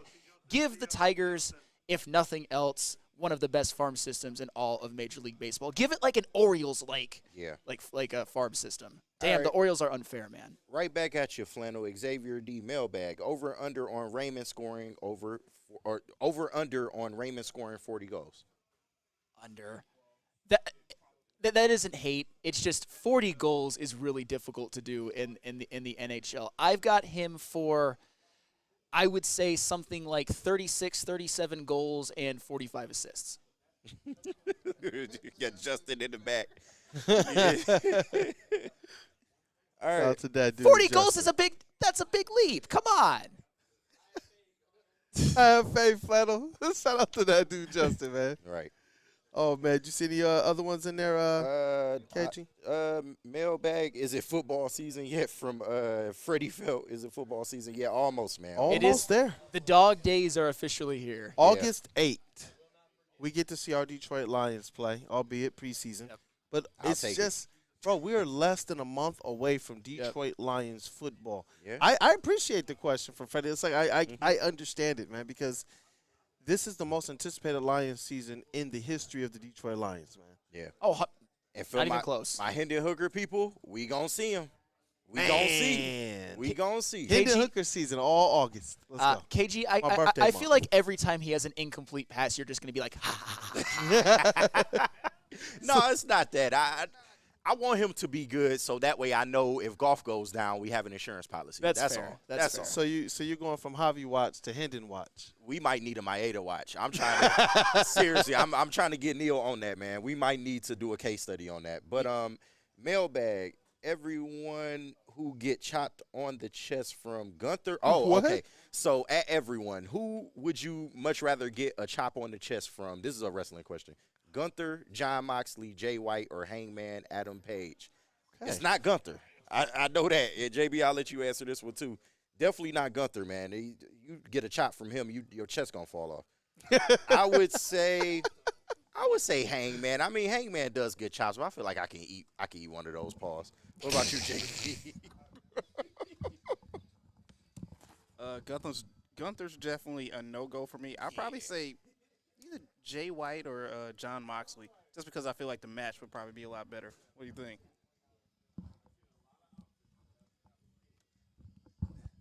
All right. Do you guys see any? And man, this is just something to the thing that I'm going to be wrestling with. Pause. Hey, no, I know, like shout out. It was actually apropos, given you just answered a wrestling question. The thing that I'm going to be thinking about, because it started at the beginning of the show and the gears keep shifting when we talk to Rod. This is from Playas. Going back to what Rod said, who is going to be the odd man out in the Pistons rotation? Because, I mean, our main man Stick sent it in the group chat when you mentioned the Paul Reed acquisition. It's like, how many players can you even have on a roster at this point? But but the thing is as bad as this roster was last year, as many holes that it has, it's not a good roster, don't get me wrong, but it's got NBA players across the board. We're not going to be seeing, with all due respect, like Malachi Flynn's. Well, there have been rumors. A couple creative players that we probably still don't know who the names are, but you're right. There have been rumors going around. You know, There's been some rumors. Speak on it. There's been some rumors that but you know what? If you're Trajan Langdon, have yourself in a position to where nobody can back you into a corner. Yeah. So if you want to make a trade, you make the trade. And if you don't make the trade, you're happy with the roster that you have. Yep. We knew that the Detroit Pistons were going to have an opportunity to add some players this offseason because of the disgruntled nature of the NBA and some of its players or organizations' feelings towards some of these players. So, you know, it'd be interesting to see if some of these rumors come to fruition. But with the odd man out, it's an interesting question because what does odd man out mean? Like, does that mean Ivy not starting being six-man but still out of the rotation, so I would assume. Out of the rotation is like we're gonna have to take a deep dive and look at that. I don't want to say beef stew, man, but I don't think you can. But I do agree with Rod. If they're making these kind of acquisitions, that tells me that there's a trade maybe down the pipeline. Now, I can't prove that, but I'm just saying you have log jams at certain positions. You at forward and at almost wing, too, and shooting guard. So, I don't know. I don't know. It sounds like, according to Rod Beard, that and I don't mind this at all. He wants the wing with more shooting. It sounds like he wants Asar Thompson, Ron Holland coming off the bench. Yeah. Given that it was, because I'm assuming it's Beasley, Fontecchio, Tobias, and Jalen Duren. So there's it's an interesting thing because in recent history, obviously our number 5 picks, they're starting. Yeah. Ron Holland might be a guy who might not be in the rotation. That's what I'm saying. As a number 5 pick that we believe has a lot of potential. It's a really interesting question. I can't wait to see how kind of Bickerstaff and Trajan Langdon see this thing, and if this is a year where they're just looking at more assessments with higher profile players than kind of some of the hobble vets that we've seen come through here before. Yeah. So now if you're ready to see, okay, how are these young players when they're actually pushed? Because they haven't been pushed yet. Like you said, who were the players that were behind some of our young guys? It was guys like Malachi Flynn. Yeah. It's like they're not pushing Jaden Ivey to be his best, but you got a guy like Tim Hardaway, Beasley, Tobias Harris, some players who I believe they're going to really, really, really push those young players. You're not just walking in day one and the starting job is yours because we're void of talent. It's a good problem to have. No more Malachi Flynn's, no more, please, Jared Roden, please play. They were practically picking off people off the streets at that point. I think I might have been in consideration at some point. We might have to ask Mr. Greg Kelser tomorrow. Hey, we're going to talk about it. Hey, shout out to Easy, man. Love you too, brother. Love you too, speaking. Shout out Easy, man. Yeah. He's my guy. Hey, you know what? He's in there a lot, man, supporting. And I absolutely love it. Easy's the man. Yep. But, hey, 5 minutes overtime. Any other questions? Any other thoughts, man? Let's wrap it up, man. Think it's been a good show. Definitely missed our guy Broder today. Shout out to him, our credential Tigers and Lions reporter and writer for the network. We miss you, brother. Gonna have you back on the show, as Flannel said, tomorrow. Yeah, might have to. Like I said, I don't like to say things to people who aren't there to defend themselves. It just happened. It just happened organically. But if we want to bring up the JMO thing, Broder and I will hash it out on air. It's not even anything bad. It's just maybe a little bit of a fundamental disagreement. But more likely to break out than Jaden Ivey. I said that. I said that. Let's go. It's been the show, man. Chat family, you guys have been on one. Word to Eduardo O'Neill. Shout out to Randall Smalls as well. $100 super chat, man. We appreciate you. That's going to be a lot of pizza, maybe for the whole entire watch party season. We have to get Randall Smalls out to one of our watch parties. Yeah, why not, man? Definitely. Of course, yeah. Get your info over to Broder. We'll definitely make sure we hook you up with some merch from the shop. Shout out to the vet of the squad, Flannel Sam. Great job today, brother. Yeah, no, it was a lot of fun. I wish it could have started off with a opining over Colt Keith's big day, but unfortunately we had to talk about Ken and Maeda. But it's all well and good. The show rebounded well, and there's more. DFA, absolutely. Send Javi Baez and Ken and Maeda on the first ship out to Switzerland. Are we punting them to the same moon that Killian Hayes is on? Yes. Is he even on the moon anymore? Say hello to Killian while you're there. He fell off the moon. They punted him to the moon, but he missed it. Yep. Oh, that's good.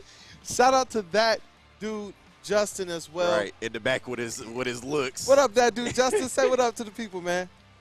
There we go. Hi. Hey, Working hard over there. Yeah, our guest, Rod Beard, sports editor-in-chief from the Detroit News, giving us his time every single Wednesday. Gave us a little extra time today.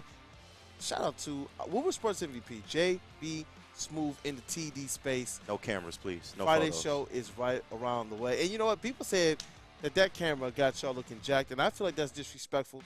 You guys are jacked. You guys are the muscle I'm of the glad show. you think so. I'm jacked in the wrong way, but only matters what your lady thinks, yeah, right? well, that's big facts, Flannel. But shout out to the team, man. Love y'all. Miss you, Broder. We'll see you tomorrow. Yeah, Can't Detroit's wait. #1 draft pick, KG. Can't wait to get Greg Kelser on. I know the people at Feldman probably tired of us already, so we're gonna try and do 2 more hours and get up on out of here. You know what? It's your boy Brandon, aka Detroit Kool-Aid, your credentialed Pistons reporter and writer. It's been a great show. I'm hoping you guys have an even better day. Thank you for kicking off the day with the Woo Crew. Have an awesome one, you guys.